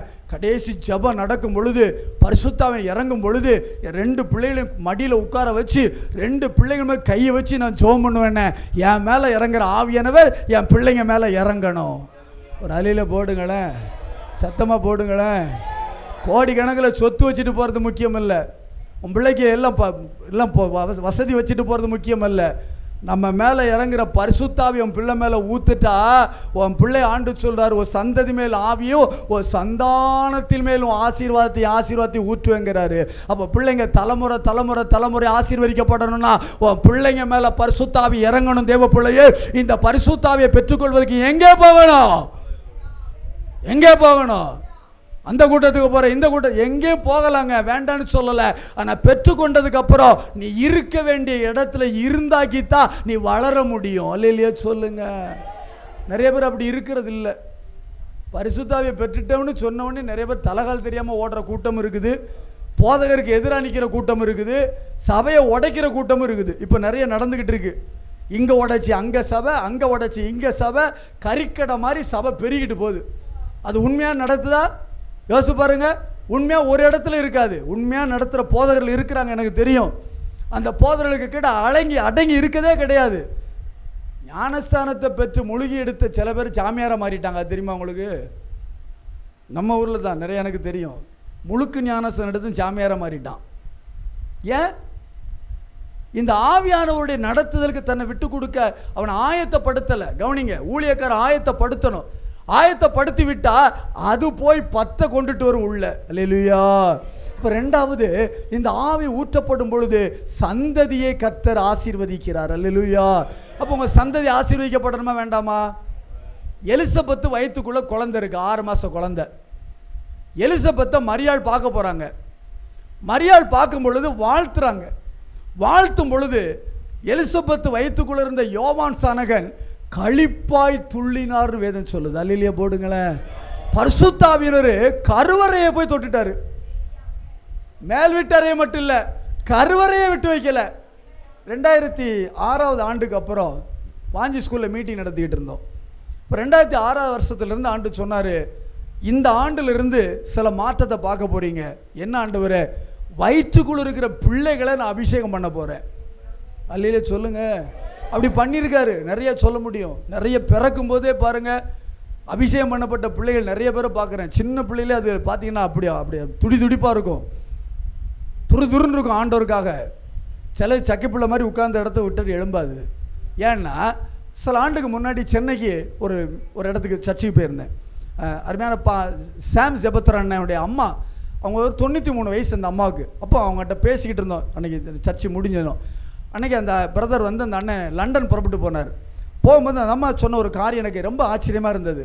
தம்பி, அண்ணன் வயிற்றில் இருக்கும் பொழுது நான் ஒரு புக்கு படிச்சுக்கிட்டு இருந்தேன், ஜான் வெஸ்லியுடைய புக்கு படிச்சுக்கிட்டு இருந்தேன். அப்போ நான் ஆண்டவர்கிட்ட கேட்டேன், ஏசப்பா என் வயிற்றுக்குள்ள இருக்கிற பிள்ளை ஜான் வெஸ்லியை போல பயன்படுத்தும் நீர் சொல்லி நான் டெய்லி கை வச்சு ஜோம் பண்ணப்பா. இன்றைக்கி பாரு அண்ணனை நூற்றுக்கணக்கான நாடுகளுக்கு ஆண்டு கொண்டுட்டு போய்கிட்டு இருக்காரு சொல்லி அந்த அம்மா வாயால் சொன்ன காரியம். அல்லேலூயா சொல்லுங்க. ஒரு தாய் ஜான் வெஸ்லியுடைய தாயார் 19 பிள்ளையை பெற்றெடுத்தாங்க. 19 பிள்ளை அந்த அம்மாவுக்கு. 19 பிள்ளையில் ஒரு சில பிள்ளைங்க இதாகிட்டாங்க. பாக்கி பிள்ளைகளை போகிறான். டெய்லி அந்த அம்மா என்ன பண்ணணும் தெரியுமா? ஒரு தாய்க்கு சொல்கிற உபதேசம் நல்லா கவனி. ஒரு தாய் தான் பிள்ளையை வளர்க்கணும். தாய்க்கு தான் ஆண்டு முக்கியத்துவம் கொடுக்குறாரு. ஏன்? தாயுடைய உபதேசத்தை தள்ளாதன்றிருக்காரு. இந்த அம்மா ஜான் வெஸ்லியுடைய அம்மா டெய்லி பார்த்தீங்கன்னா ஒவ்வொரு பிள்ளை தலையிலையும் கை வச்சு ஜோம் பண்ணி அத்தனை பிள்ளைக்கு ஜோம் பண்ணிட்டு தான் அந்த அம்மா படுத்து தூங்குவாங்க. ஒரு அழியில் வரட்டுமே, சத்தமாக வரட்டுமே. இப்படிலாம் வாழ்ந்த தாய்மார்கள் உண்டு. இன்றைக்கி இருக்கிற தாய்மார்களை பாருங்கள். அது பாரு, சின்ன பிள்ளையா இருக்கையில் செல்லை கையில் கொடுத்து 1.5 வயசு ஆகல செல்லை கையில் கொடுத்துருச்சு. என்னம்மா அது சேட்டை பண்ணுது பிரதர், அதாவது கிடக்கட்டும், சும்மா கிடக்கட்டும். இப்படி பிள்ளை வளர்த்துக்கிட்டு அழியுது நிறையா. ஏன்னா இதே வளரலையே. சர்ச்சுக்கு போகுது, எல்லாம் பண்ணுது, அங்கே போகிறேன் இங்கே போகிறேன் கூட்டத்துக்கு போகிறேன், ஓடுதை ஒழிஞ்சு ஒரு பிரயோஜனம் கிடையாது. இன்னும் அப்படித்தான் இருக்குது. ஏன்? இந்த ஆவி ஊற்றப்படும் பொழுது சந்ததியும் சந்தானத்தையும் ஆண்டவர் ஆசீர்வதிக்கிறார். அல்லேலூயா சத்தமா சொல்லுங்க. அப்போ உன்னதத்திலிருந்து ஆவி ஊற்றப்படும் பொழுது ஒரு கூட்டத்தை கர்த்தர் வேறு பிரிக்கிறார். அந்த கூட்டம் எப்படிப்பட்ட கூட்டம் தெரியுமா? கர்த்தரால் ஆசீர்வதிக்கப்பட்ட ஒரு கூட்டமாக என் ஆண்டவர் வாலிப பிள்ளைகளை கர்த்தர் வேறு பிரிப்பார். அல்லேலூயா.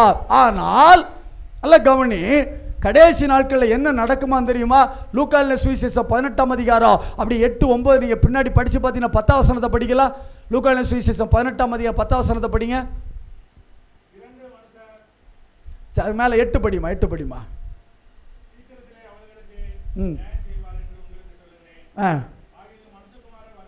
மனுஷகுமார் வரும் பொழுது பூமியில விசுவாசத்தை காண்பாரோ.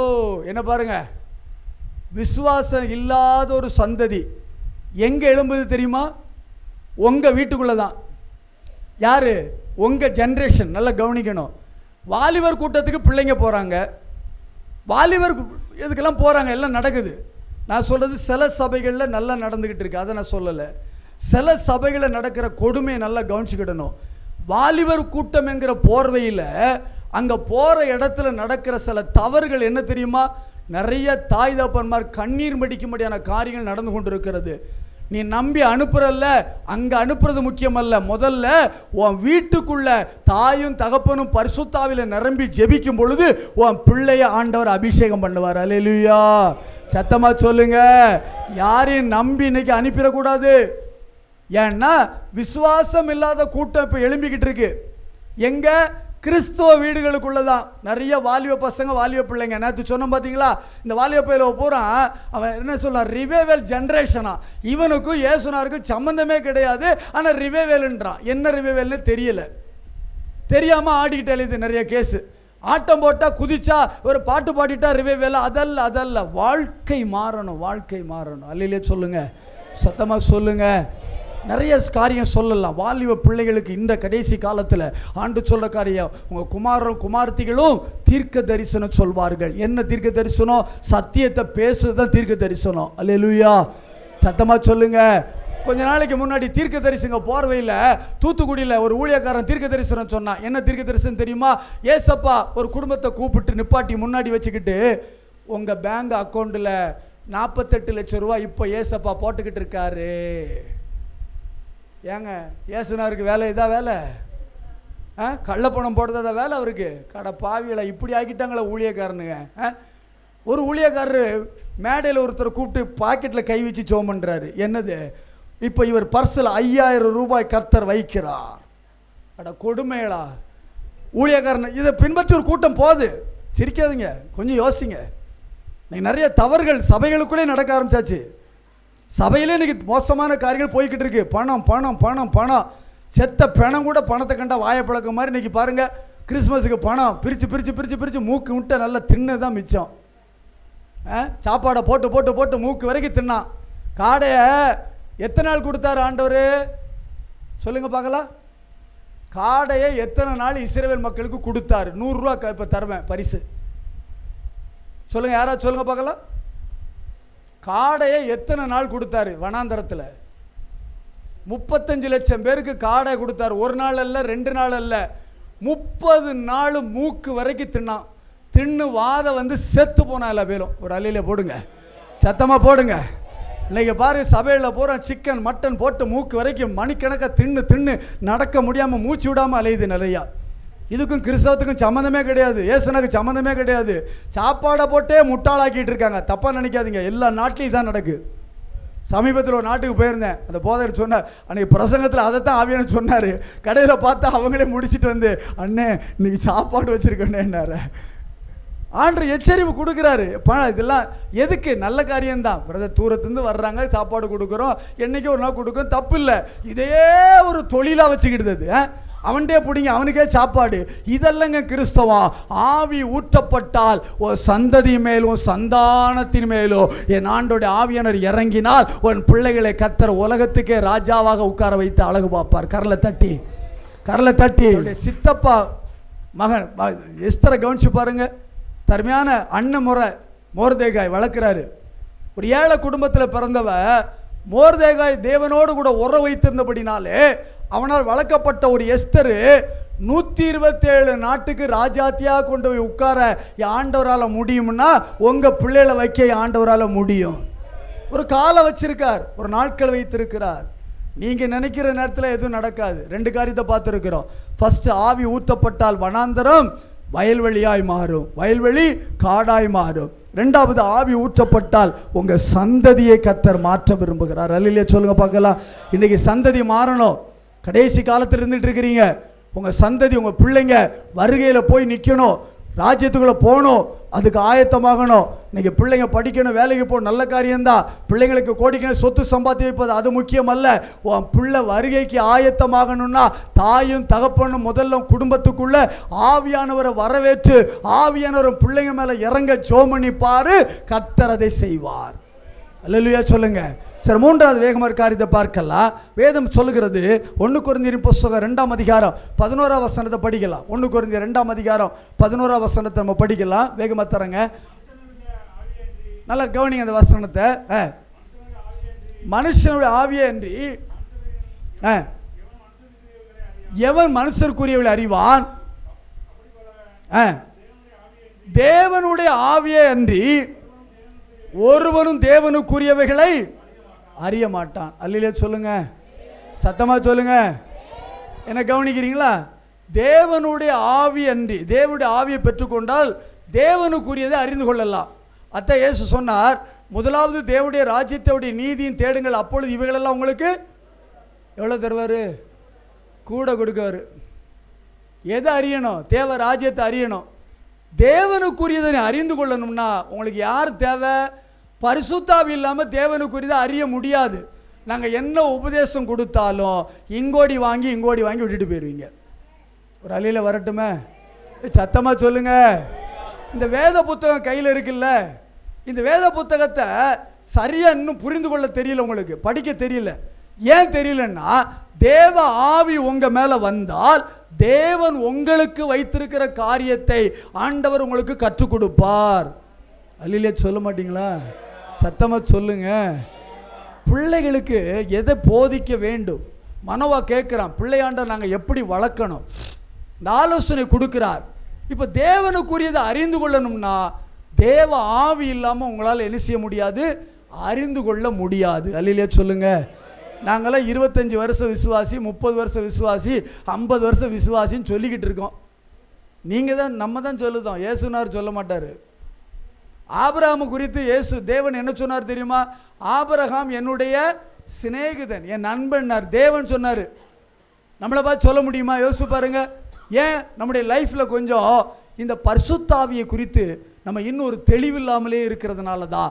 ஆவியை பெற்றுக்கொண்டால் தேவன் உங்களுக்கு வைத்திருக்கிற திட்டங்களை, உங்களுக்கு வைத்திருக்கிற காரியங்களை உங்கள் கூட பேசுவார், உங்களுக்கு அந்த வாசலை திறப்பார். கரலை தட்டி சத்தமர் அல்லேலூயா சொல்லுங்க.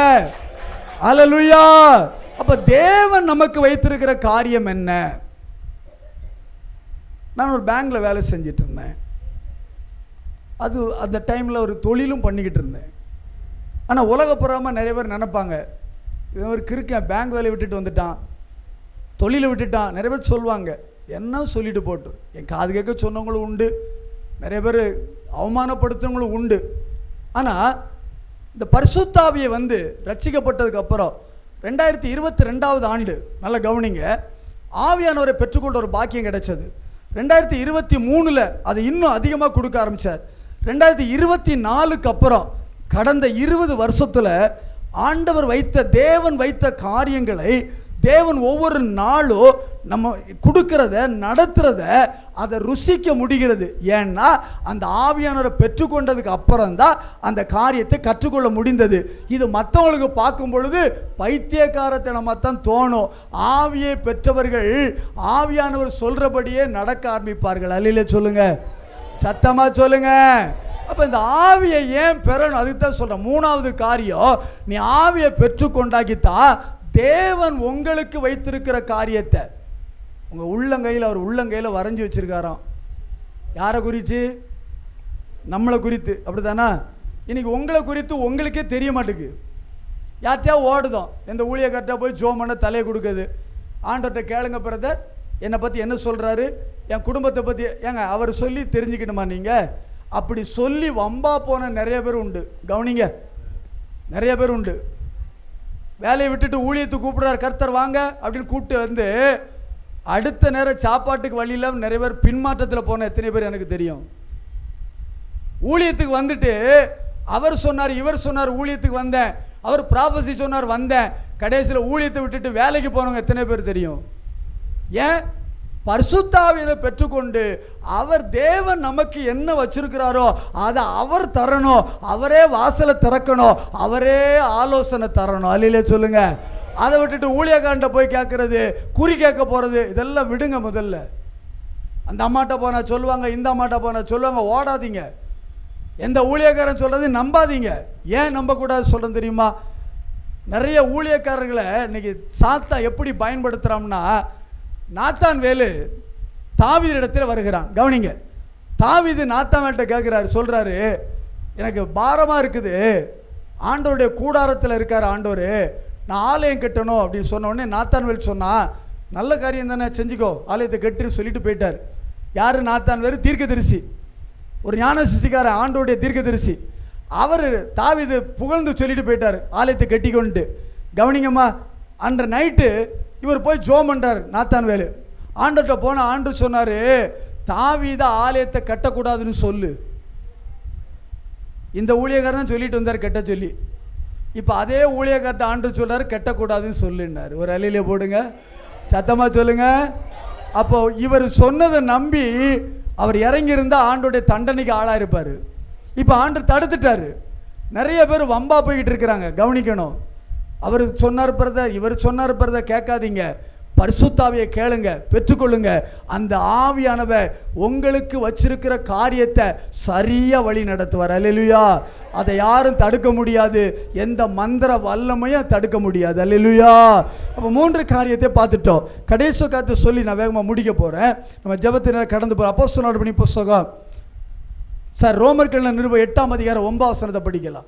ரோமர்கள் நிருபம் 8ஆம் அதிகாரம் 9ஆம் வசனத்தை படிக்க கேட்போம். உங்களில் வாசமாக இருந்தால் ஆவிக்குட்பட்டவராக இருப்பீர்கள்.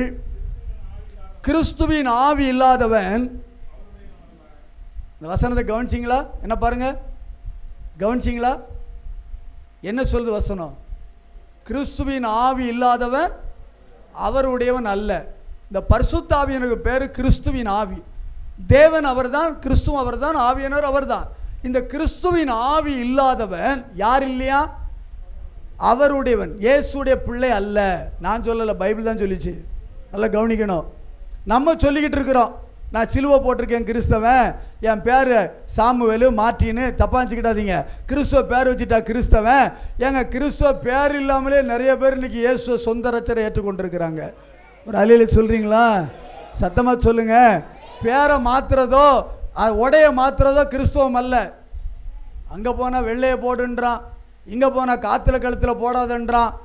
வித்த விதமாக ஒவ்வொருத்தரும் வித்தடிச்சுக்கிட்டாலே தான். ஏங்க, அதெல்லாம் முக்கியம் இல்லைங்க. இந்த கிறிஸ்துவின் ஆவி உள்ளே வந்தால் நம்மளை அவரை போல சாயலாக மாற்றுகிறார். அலையில சொல்லுங்க. நல்லா கவனிங்கம்மா. சின்ன பிள்ளைங்க பசங்க இருக்காங்கன்னு வைங்களேன். இந்த சின்ன பசங்க சண்டை போட்டுக்கிட்டு இருந்தா பாட்டிமார் பார்த்துக்கிட்டே இருப்பாங்க. அதில் ஒரு பையனை கூப்பிட்டு கேட்பாங்க, இல்லைங்க வா, நீ இன்னார் மவனா அப்படின்னு கேட்பாங்க. மூஞ்சில் எழுதி ஒட்டியிருக்கோ? ஒட்டியிருக்கான்னு கேட்டேன். ஏன்? உங்கள் அப்பா இப்படித்தான் இருப்பான், சின்ன வயசில் இந்த சேட்டை பண்ணுவான், இன்னும் ஒன்றை போல தான் இருப்பான். பார்த்தோன்னே சொல்கிறாங்கல்ல. அப்போ ஒரு உலகப்பிரகமான தகப்பனை வைத்து ஒரு பிள்ளை அடையாளம் காட்டப்படுகிறது அல்லவா? நம்மளை பார்த்து மற்றவங்க கிறிஸ்தவன்னு சொல்கிறாங்களே, இவங்கெல்லாம் கிறிஸ்தவன்னு சொல்கிறாங்களே, நாம் எப்படி இருக்கிறோம்? இவர் அந்த சபை, இவர் இந்த சபை. கவனிங்கம்மா, இப்படியெல்லாம் போட்டால் போக முடியாது, அங்கே போய் நிற்க முடியாது. பார்க்கும்போதே அவங்கெல்லாம் பெந்தேகோஸ்து, அவங்கெல்லாம் இவங்கெல்லாம் இவங்க, அது இது அதுகிட்ட பேசாது, அது இதுகிட்ட பேசாது, ஒரு தோத்திரம் கூட போடாது. இவங்கெல்லாம் கிறிஸ்தவங்க, ஒரு அப்பா பிள்ளைங்க. கவனிமா, 1008 பிரிவு வச்சுக்கிட்டது. ஊருக்கு 20 சபை 30 சபையை பிரித்து போட்டு வச்சு இன்றைக்கி ஓட்டிக்கிட்டு இருக்காங்க உட்காந்து. செங்கோட்டையில் 20 சர்ச்சு இருக்குது. 20 சர்ச்சு 20 விதமாக ஓட்டிக்கிட்டு இருக்கு. 20 சேருமா? சேராது இல்லை. எங்கே போய் பரலோகத்தில் போய் நிற்க போகுது? இது போவே போகாது. கவனிமா, உள்ளே உடைக்கிறான். இன்றைக்கி சபை நிறைய உடையுது. எதால் உடையுது தெரியுமா? தப்பாச்சுக்கிட்டாதீங்க. சாதியை வச்சு சபை உடஞ்சிக்கிட்டு இருக்கு. இவன் சாதிக்கே மறிக்கலை, சாதியே இன்னும் பிடிங்கி எரியலை, அதை வச்சு சபையை உடைக்கிறான். நிறைய சபைக்குள்ள இன்னைக்கு குழப்பம் நடந்துக்கிட்டு இருக்கு. பல இடத்துல பார்க்குறாத. ஏன் சொல்கிறேன்னா, கிறிஸ்துவின் ஆவி, இந்த பரிசுத்தாவி நமக்குள் வரும் பொழுது நம்மளை அவருடைய சாயலாக மாற்றுகிறார். அல்லேலூயா. இயேசுடைய சாயலாக மாற்றுகிறார். ஏசப்பாவுடைய பிள்ளையாய் மாற்றுகிறார். சிலுவை போட்டதுனால கிறிஸ்தவன் அல்ல, பேர் வைப்பதனால கிறிஸ்தவன் அல்ல. இந்த ஆவி உங்க மேலே ஊற்றப்படணும். அல்லேலூயா. இப்போ 4 காரியத்தை பார்த்துருக்கிறோம். உன்னதத்திலிருந்து ஆவி ஊற்றப்படும் மட்டும். அப்படி என்றால் இன்னைக்கு நிறைய பேர் ஆவி ஊற்றப்படாமல் இந்த ஆவியை பெறாமல் தான் சபைக்கு வராங்க. ஏன்? ஊழியக்காரங்களே நிறைய பேர் இருக்கிறான். 4 வருஷம் பைபிள் காலேஜ் படிச்சுட்டு வந்துட்டா போதாது. அவங்க என்ன நினைக்கிறாங்க? பைபிள் காலேஜ் படிச்சுட்டு வந்தால் நாங்கள்லாம் ஆண்டோடைய ஊழியக்காரங்க. அவங்களே முத்திரை குத்திக்கிட்டாங்க. கர்த்தர் சொல்லலை.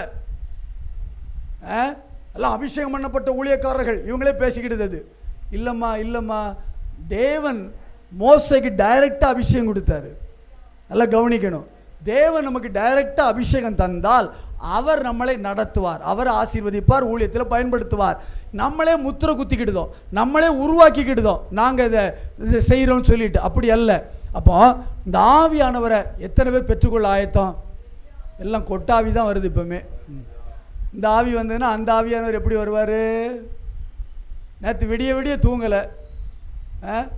பரிசுத்தாவினர் வந்தால் ஊழியக்காரங்க 4 நாள் 3 நாள் ஓடிக்கிட்டே இருப்பான், தூக்கம் இல்லாமல் ஓடுவாங்க. இந்த விசுவாசி மட்டும் பாருங்கள், நேற்றெல்லாம் முழிச்சிட்டோம் பிரதர், அதனால் இழுத்து மூடி தூங்குறது. இன்னைக்கு மூக்கு முட்டை நல்லா பிரியாணியை திங்கிறது, சிக்கனை தின்னுட்டு இழுத்து மூடி தூங்குறது கிறிஸ்தவம் அல்ல. தூங்குற நீதானே மரித்தோரை விட்டு விழித்து எழும்புன்னு பைபிள் சொல்லுது. நல்லா கேட்போம் உட்காந்துக்கிட்டு, அங்கே சர்ச்சையில் போய் உட்காந்து நல்லா தூக்கம் போடுறது தான் போகுது நிறையா. ஒரு பிரயோஜனம் கிடையாது இயேசுநாதருக்கு. சர்ச்சில் போய் பாயை தேய்ச்சது சேரை தேய்ச்சது தான் மிச்சம். என்ன பிரயோஜனம் சொல்லுங்கள் பார்க்கலாம்? ஒரு ஆத்மா கூட இயேசுநாதருக்கு பிரயோஜனம் கிடையாதுங்க. பிரயோஜனமாக இருந்தால் ஒன்றை சபை ஏற்றுக்கிடாது, சபை ஒன்றை ஒதுக்கத்தான் பார்க்கும். அப்படி ஒதுக்குனாக்கித்தான் இயேசுநாதர் உன் கூட இருக்கிறாருன்னு அர்த்தம். அல்லையே சொல்லுங்க, சத்தமாக சொல்லுங்க. ஏன்னா அவன் நம்மளை பார்க்கும் பொழுது நம்ம கூட இருக்கிற ஆவியானவரை வேறு விதமாக தான் பார்ப்பான். ஏன்னா அவன்கிட்ட ஆவியானவர் இல்லை, மனுஷிக ஆவி இருக்கிறதுனால வேறுமா பார்ப்பான். ஆனால் ஏசப்பா ஒன்றை எப்படி பார்ப்பார் தெரியுமா? அவர் பிள்ளையாய் பார்ப்பாராம். அல்லேலூயா, சத்தமாக சொல்ல அல்லேலூயா. இதுக்கு படிப்பு வேணுமா, அழகு வேணுமா, பணம் வேணுமா?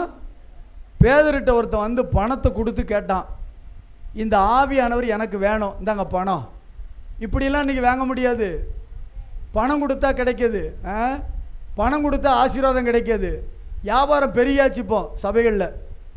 ஆசீர்வாத தட்டு கொண்டுட்டு வந்தால் ஆசீர்வாதம் கிடைக்கும்னு லட்சக்கணக்கில் தட்டு எடுக்குது. கேவலமாக இல்லை? இதான் கிறிஸ்தவம். தசமம் கொடுத்தா உனக்கு கிடைச்சிரும், 10ல் 1 கொடுத்தா கிடைச்சிரும். எல்லாம் தவறாக இன்றைக்கி மக்களை வழி நடத்திக்கிட்டு இருக்காங்க உட்காந்து. அதெல்லாம் கொடுக்கணும். எதுக்கு, எப்படி கொடுக்கணும்? ஏழைக்கு இறங்குறவன் கர்த்தருக்கு கடன் கொடுக்கான்னு பைபிள் சொல்லுது. ஒரு ஏழைக்கு செய்ய மாட்டோம், அங்கே கொண்டு போய் கவரில் கொண்டு முன்னாடி கொண்டு ஊழியக்காரனை பார்க்கணுமா, தசமாக வைக்கிறது. எங்கள் பழைய ஏற்பாட்டுக்காரத்தை தூக்கிட்டு பணம்னு பேசிட்டாலே தானே. ஆனால் ஆண்டவர் விரும்புவது என்ன தெரியுமா? ஒன்றை அவரை போல மாற்ற விரும்புகிறார். அல்லையிலே சொல்லுங்க. நீ அவரை போல மாறிட்டா உன் பக்கத்தில் இருக்கிற ஏழைகளுக்கு, கஷ்டப்பட்டவங்களுக்கு, வறுமையில் கிடக்கும் அள்ளி கொடுப்பேன். அங்கே கொண்டு போய் கொடுக்க மாட்டேன். அவனுக்கு கொடுத்தா அவன் மாலை மாடியை கட்டிக்கிட்டே இருப்பான். யாரு? ஊழியக்காரன். இந்த ஊழியக்காரன் பங்களா கட்டுறது உங்களுக்கு சந்தோஷமா? நீ குடிசையில் தான் உட்காந்துருப்ப. ஊழியக்காரனுக்கு 40 லட்சம் 50 லட்சம் வீடு, ஆனால் பிரசங்கம் மட்டும் வரப்போறாருன்னு பேசுவான். ஏன் வர்றவனுக்கு எதுக்கா வீடு, பங்களா? ஒரு வீடு தேவை தான், ஒரு மனுஷனுக்கு குடியிருக்க ஒரு வீடு தேவை தான். ஆனால் கோடிக்கணக்கில் செலவழி பங்களா கட்டி தானே. எங்கேருந்து பணம்?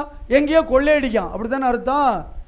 ஊழியக்காரனும் நிறைய பேர் இப்படி தான் போய்கிட்டு இருக்கான் வம்பா. கவனிங்க, 4 காரியத்தை காமிச்சாச்சு. இப்போ ஜெபிக்க போகிறோம். இந்த 4 காரியத்தை கேட்ட நீங்கள் இன்னைக்கு இந்த இடத்துல கவனி, இன்றைக்கு பரிசுத்த ஆவியை, இந்த உன்னதத்திலிருந்து வரக்கூடிய ஆவியை எத்தனை பேர் பெற்றுக்கொள்ள போகிறீங்க? சத்தமாக வரமாட்டுங்க. உங்கள் மேலே கையெல்லாம் வைக்க மாட்டோம். இப்போ நீங்கள் தான் பெற்றுக்கொள்ள போகிறீங்க. எந்த அளவுக்கு தாகம் இருக்குதோ அப்போ தான் தருவார். இப்போ எல்லாருக்கும் தாகம் இருக்குது. என்ன தாகம்? மத்தியானம் சாப்பிட்டு பூரா இப்போ செமிக்கணுங்கிறத, கொஞ்சம் தண்ணி வேணுங்கிறத குடிக்கலா? தண்ணி குடிக்கணும் போல் நாக்கு வளருதில்ல ஒரு மாதிரி? அந்த தாகத்தை சொல்லலை. நமக்கு பரிசுத்தாவியை பெறுற தாகம் வரணும். ஆண்டவரே இன்னும் வேணும், இன்னும் வேணும் ஆண்டவரை கேட்கணும். பெற்றுக்கொள்ள வரைக்கும் விடக்கூடாது. அப்படி தந்தால் இந்த 4 காரியம் உங்கள் கூட பேசினார் பார்த்தீங்களா? இந்த 4 இந்த வருஷத்தில் உங்கள் குடும்பத்தில் நிறைவேற போகிறத பார்க்க போகிறீங்க. அல்லையிலே சொல்லுங்க.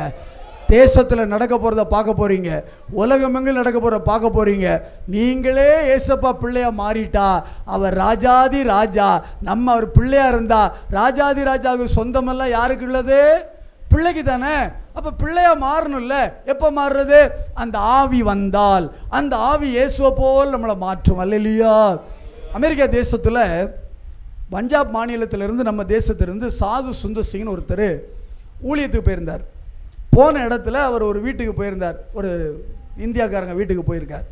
போயிட்டு அங்கே வீட்டு மகர்களை போய் கதவை தட்டியிருக்கார். அந்த வீட்டில் ஒரு குட்டி பிள்ளை ஓடி வந்து கதவை ஓட்ட வழியாக பார்த்துருக்கா. பார்த்த உடனே அந்த பிள்ளை அம்மாட்ட போய், அம்மா அம்மா அம்மா ஏசப்பா வந்திருக்காங்க ஓடியாங்கன்னு தான். இந்த அம்மா ஆச்சரியமாக, ஏசப்பாவா? வந்து கதவை திறந்து பார்த்தா சாது சுந்தர் சிங், இந்த பஞ்சாப் மாநில நம்ம நாட்டில் உள்ளவர், அங்கே ஊழியத்துக்கு போனவர் போயிருக்கார். சாது சுந்தர் சிங் நிற்கிறார். அவரை பார்த்த உடனே அவர் முகம், அவருடைய ரூபம் எல்லாம் பார்த்த உடனே அந்த பிள்ளைக்கு யாரா தோணிச்சு? இயேசுவாய் தோணிச்சு. ஒரு அல்லையிலே போடுங்களேன். சத்தமா சொல்லுங்களேன். அப்போ அந்த பிள்ளை, சின்ன பிள்ளை பாருங்க, இயேசு வந்து நிற்கிறான்னு சொல்லக்கூடிய அளவுக்கு அந்த ஊழியக்காவுடைய முகம், அவருடைய ரூபம் எல்லாம் மாறிச்சே. இன்னைக்கு எப்படி இருக்கிறாங்க சொல்லுங்க? இன்னைக்கு எப்படி இருக்கிறாங்க? இன்னைக்கு யூடியூப்பில் பார்க்குற கூட்டம் நிறைய ஊழியக்காரனுக்கு பேனா இருக்காங்க, அப்படி தானே ஃபாலோ பண்ணுறாங்க. அவனை மாதிரியே இருக்காங்க, அந்த ஊழியக்காரனை மாதிரி. அப்படி முடிய வெட்டுறது, அவனை மாதிரி ஸ்டைலு. சினிமாக்காரன் தான் நிறைய பேர் அப்படி இருப்பான். நிறைய விசுவாசியை பாருங்கள், பார்த்தோன்னே கண்டுபிடிச்சிடலாம், அப்படி தானே? ஓ, இவங்க அந்த சபைக்கு போகிறவங்க, இவங்க இந்த ஊழியக்காரரை பின்பற்றுறவங்க, இவங்களாம் இயேசுவை பின்பற்றலைங்க. எல்லாம் பாருங்கள் வேஷம் போட்டுக்கிட்டு அலையுது. ஒரு அலையில் போடுங்க, சத்தமாக சொல்லுங்க. இன்னைக்கு கேட்டிருக்கிற நீங்கள் உங்கள் லைஃப்பில் இதெல்லாம் நடக்கணும்னா, உங்கள் வாழ்க்கையில் நடக்கணும்னா, உங்கள் பிள்ளையுடைய வாழ்க்கையில் நடக்கணும்னா, இந்த உன்னதத்துக்கு ஊற்றப்படுற ஆவியை நான் பெற்றுக்கொள்ள வேண்டும். எல்லோரும் எழுமுங்க, எல்லாம் எழுமுங்க, வேகமாக எழுமுங்க. தூக்கி விடணுமா? வீட்டுக்கு போகண்டாமா? சரி, இப்போ ஒரு 5 நிமிஷம் ஜெபிக்க போகிறோம். எல்லாம் வயசாகிடுது, அது இருக்குது இது இருக்குது, பிறகு எது இருந்தால் நமக்கு என்னங்க? 85 வயசில் காலேப்பு, கவனிங்க, ஒரு அருமையான தேவ மனுஷன் காலேப்பு. அவனை குறித்து வேதம் என்ன சொல்லுது தெரியுமா? ஆண்டவர் சொல்லுகிறார், இந்த காலேப்பு வேறே ஆவி உடையவனாக இருக்கிறார். காலேப்பு சொன்னா, 40 வயசுல என்ன மோசே அழைக்கும் பொழுது இருந்த பலன் 85 வயசுல இப்போ அந்த 40 வயசு பலன் இருக்குன்னா. ஒரு அழியில் போடுங்களேன், சத்தமாக சொல்லுங்களேன். சமீபத்தில் ஒரு நாட்டுக்கு போயிருந்தேன். அப்போ அங்கே அந்த இடத்துல பேசும்பொழுது இந்த வார்த்தை குறித்து அவைய சொல்லும் பொழுது, அப்போ அங்கே இருக்க மட்டும்லாம் சொன்னேன், எனக்கு வயசு 20 தான். எல்லாம் விழுந்து விழுந்து சிரித்தாங்க. ஏன் தெரியுமா? நம்ம நாக்கில் இருக்கிற அபிஷேகம். தேவ பிள்ளையே, 85 வயசுக்காரன் சொல்கிறா எனக்கு 40 வயசு பலன் இருக்குன்னு. ஆனால் இன்றைக்கி 30, 40, 50 தாண்டலை. பிரதர், முட்டு வலிக்கு, காலு வலிக்கு, நடக்க முடியலை, உட்கார முடியலை, முழங்கால் போட முடியலை, எல்லாம் முடியலை. அதுக்கு ஏற்றாப்புல சர்ச்சு என்ன ஆகிடுது, குஷன் போட்டு ஏசி போட்டு வச்சுட்டாங்க. வாங்க நல்லா தூங்கிட்டு போங்க வந்து. ஆமாம், நாங்கள் கேட்கறத மட்டும் கொடுத்துட்டு நீ வாட்டு போய்கிட்டே இருன்னு நீங்கள் மாற்றிட்டான். அம்மா கவனிங்க, கொஞ்சம் கவனிங்க. இந்த வார்த்தை, ஆவியானுடைய வார்த்தை உள்ளே இருந்தால் 85 வயசானாலும் சரி, 100 வயசானாலும் சரி, நீ வாலிபனை போல தான் இருப்ப. அல்லையிலே சொல்லுங்க, சத்தமாக சொல்லுங்க. டாக்டர் பில்லி கிரஹாம், தேவனுடைய ஊழியக்காரர், 99 வயசு, 6 மாதம் சாகும்போது. இன்னும் 6 மாதம் இருந்தாருன்னா 100 வயசு ஆகிருக்கும் அவருக்கு. நேற்றுக்கு அமெரிக்கா ஜனாதிபதி ஒருத்தர் இறந்துருக்காரு, 100 வயசு அவருக்கு, தெரியுமா? 100 வயசு. என் அன்பு தேவனுடைய பிள்ளை, இங்கே இந்தியாவில் 40 தாண்டலை, 50 தாண்டலை, எல்லாம் முடியலை. முடியுதுன்னு ஏதாவது சொல்லுதோமா? நடக்க முடியலை, உட்கார முடியலை, சாப்பிட முடியலை, சோமனம் எங்க முடியும்னு சொல்லுங்கங்க, அது நடக்கும். இப்போ இந்த ஆவியை நீங்கள் பெற போகிறீங்க. 5 நிமிஷம் ஜோமணி முடிக்க போகிறேன். எல்லாருக்கும் சாப்பாடு வந்துட்டு சாப்பிட்டுட்டு தான் போகணும், யாரும் போயிடாதீங்க. இப்போ நீங்கள் தான் ஜெபிக்க போகிறீங்க. நீங்கள் கேளுங்க, கண்டிப்பாக ஏசப்பா தருவார். எத்தனை பேர் கேட்க போகிறீங்க? என்ன கேட்க போகிறீங்க சொல்லுங்கள், என்ன கேட்க போகிறீங்க? வேலை வேணும், வருமானம் வேணும், அதெல்லாம் தூர வச்சுருங்க. இந்த உன்னதத்திலிருந்து ஆவி ஊற்றப்படுறோம். கண்ணை மூடுங்க, யாரும் பக்கத்தில் வேடிக்கை பார்க்கக்கூடாது. கண்ணை மூடு, வாயை தரங்க, ஏசப்பாட்ட கேளுங்க. எல்லாரும் வாயை திறந்து கேட்போம். ஆண்டவரே, எனக்கு இந்த உன்னதத்திலிருந்து அபிஷேகம் ஊற்றப்படணும், இந்த உன்னதத்தின் மகிமை இப்போ என் மேலே ஊற்றப்படணும். ஆண்டவர் மோசே கூப்பிட்டார், 70 பேர் லிஸ்ட்டை கொண்டுட்டு வானாரு. அங்கே கொண்டு வந்து 68 பேர் நிற்கிறாங்க. இப்போ ஆவியை எடுத்து அவர் மேலே வைக்கிறாரு. மோசே மேல் இந்த ஆவியை எடுத்து அங்கே இருக்கிற பேர் வைத்த பொழுது 2 பேர் வரல, பாளையத்துக்குள்ள இருக்கிறா. அவங்க மேலே ஆவி ஊற்றப்பட்டது, அவங்க மேல ஆவி ஊற்றப்பட்டது. அதே போல இப்போ இந்த இடத்துல இந்த 1ஆம் தேதி இந்த 2025வது வருஷம் ஆண்டவருடைய ஆவி ஊற்றப்பட போகிறது. உலகமெங்கிலும் ஊற்றப்பட போகிறது. இப்போ ஊற்றப்பட போகிறது. உங்க மேல, உங்க பிள்ளைங்க மேல, உங்க கணவர் மேல, உங்க மனைவி மேல, உங்க குடும்பத்தார் மேல இந்த ஆவி ஊற்றப்படணும். வாயை திறந்து கேளுங்க, வாயை திறந்து கேளு. விடாத மகளே, வாலிப பிள்ளை விடாத. இன்னைக்கு உனக்கு ஒரு வாய்ப்பு, இன்னைக்கு ஒரு சந்தர்ப்பத்தை தந்திருக்கிறார். என் ஆண்டோட ஆவியானவர் மேல் வீட்டு அறையில இறங்கி வந்தார். அந்த மேல் வீட்டு அறையில இறங்கி வந்தது போல இப்ப தரங்க, வாயை தரங்க, சத்தம் உயர்த்தி.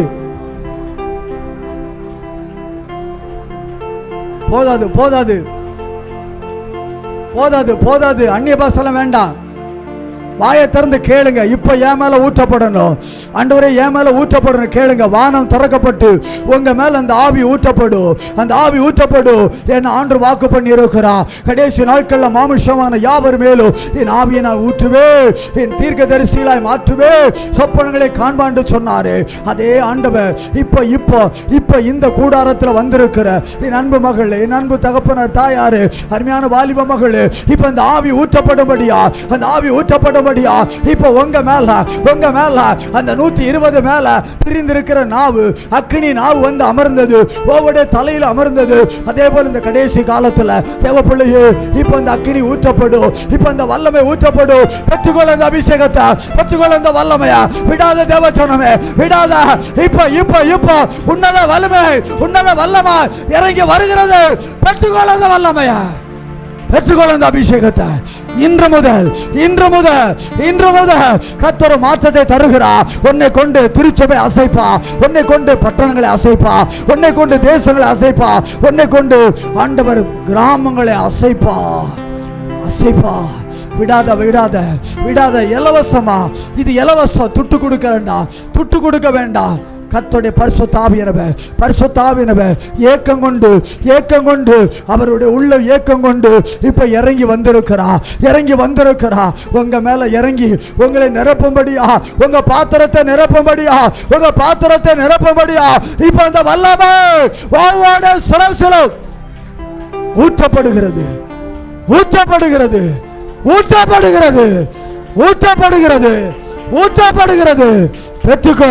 பெற்றுக்கொள் மகளே, பெற்றுக்கொள். இப்பொழுது வாழ்க்கை மாற்றும்படியாய், வனாந்தரத்தை செழிப்பாய் மாற்றும்படியாய் ஆவியானவர் இறங்கி இருக்கிறார். இப்ப அந்த மகிமாய் உன்னை குறித்த திட்டங்கள் தேவன் வெளிப்படுத்தும்படியாய் அந்த ஆவியை பெற்றுக்கொள். அந்த ஆவி வரும் பொழுது, கிறிஸ்துவின் ஆவி வரும் பொழுது உன்னை கிறிஸ்துவை போல மாற்றுகிறார், உன்னை இயேசுவை போல மாற்றுகிறார். இந்த இயேசு வருகையிலே நீயும் சந்ததி நிற்கும்படியாய், உன் திருச்சபை நிற்கும்படியாய், உன் கிராமத்து மக்கள் உன்னோடு கூட வரும்படியாய், உன் பட்டணத்து மக்கள் உன்னோடு கூட வரும்படியாய், உன் தேசத்து மக்கள் உன்னோடு கூட வரும்படியாய் அவர் சீக்கிரம் வரப்போறார். இது சீக்கிரத்தில் நிறைவேற போகிறது. அதுக்குத்தான் ஆண்டவர் இந்த வார்த்தையை கொடுத்தார், இந்த ஆவி ஊற்றப்படும்படியான வார்த்தையை கொடுத்தார். ஆவி ஊற்றப்படாத பட்சத்தில் நீ கிறிஸ்துவாய் மாற முடியாது. இன்றிலிருந்து ஒரு மாற்றத்தை உனக்குள்ளே வைக்கிறார். நீ வேறு மனுஷியாக்கப்படுகிறாய். யாரை போல? இயேசு போல மாறுகிறாய். எத்தனை பேர் இப்பொழுது இந்த விசுவாசத்தோடு கூட, இதை பெற்றுக்கொண்ட அனுபவத்தோடு கூட இயேசுவை கரலை தட்டி கர்த்தரை மகிமைப்படுத்துங்க, சத்தத்தை உயர்த்தி மகிமைப்படுத்துங்க. இது போதாது. இன்னும் அதிகமாக ஒரு புதிய பலத்தோடு கூட, காண்டாமிருகத்துவ பலத்தோடு கூட அந்த அபிஷேகத்தின் மகிமையினால் நிரப்பப்பட்டு கொண்டிருக்கிறாய். ஆண்டவரே, அருமையான பிள்ளைகளை, இந்த குடும்பங்களை உடைய ஆவியின் அபிஷேகத்தில் நிரப்பிட்டீங்கப்பா. உடைய வருகைக்காக ஒரு திரள் கூட்ட மக்களை ஆயத்தமாக்கட்டும் சுவாமி, ஆயத்தமாக்கட்டும். திருச்சபை எழும்பி நிற்கட்டும், திருச்சபை நடத்துகிறவர்கள் எழும்பி நிற்கட்டும் சுவாமி. கர்த்தருடைய கரப்படி செய்வதற்காக நன்றி செலுத்துகிறேன். உடைய நாம மட்டும் மகிமைப்படுவதாக. மீதியான வேலையை பொறுப்படுத்திக் கொள்ளும். இயேசுவின் நாமத்தில் நல்ல பிதாவே, ஆமென். உட்காருங்க, எல்லாம் உட்காருங்க.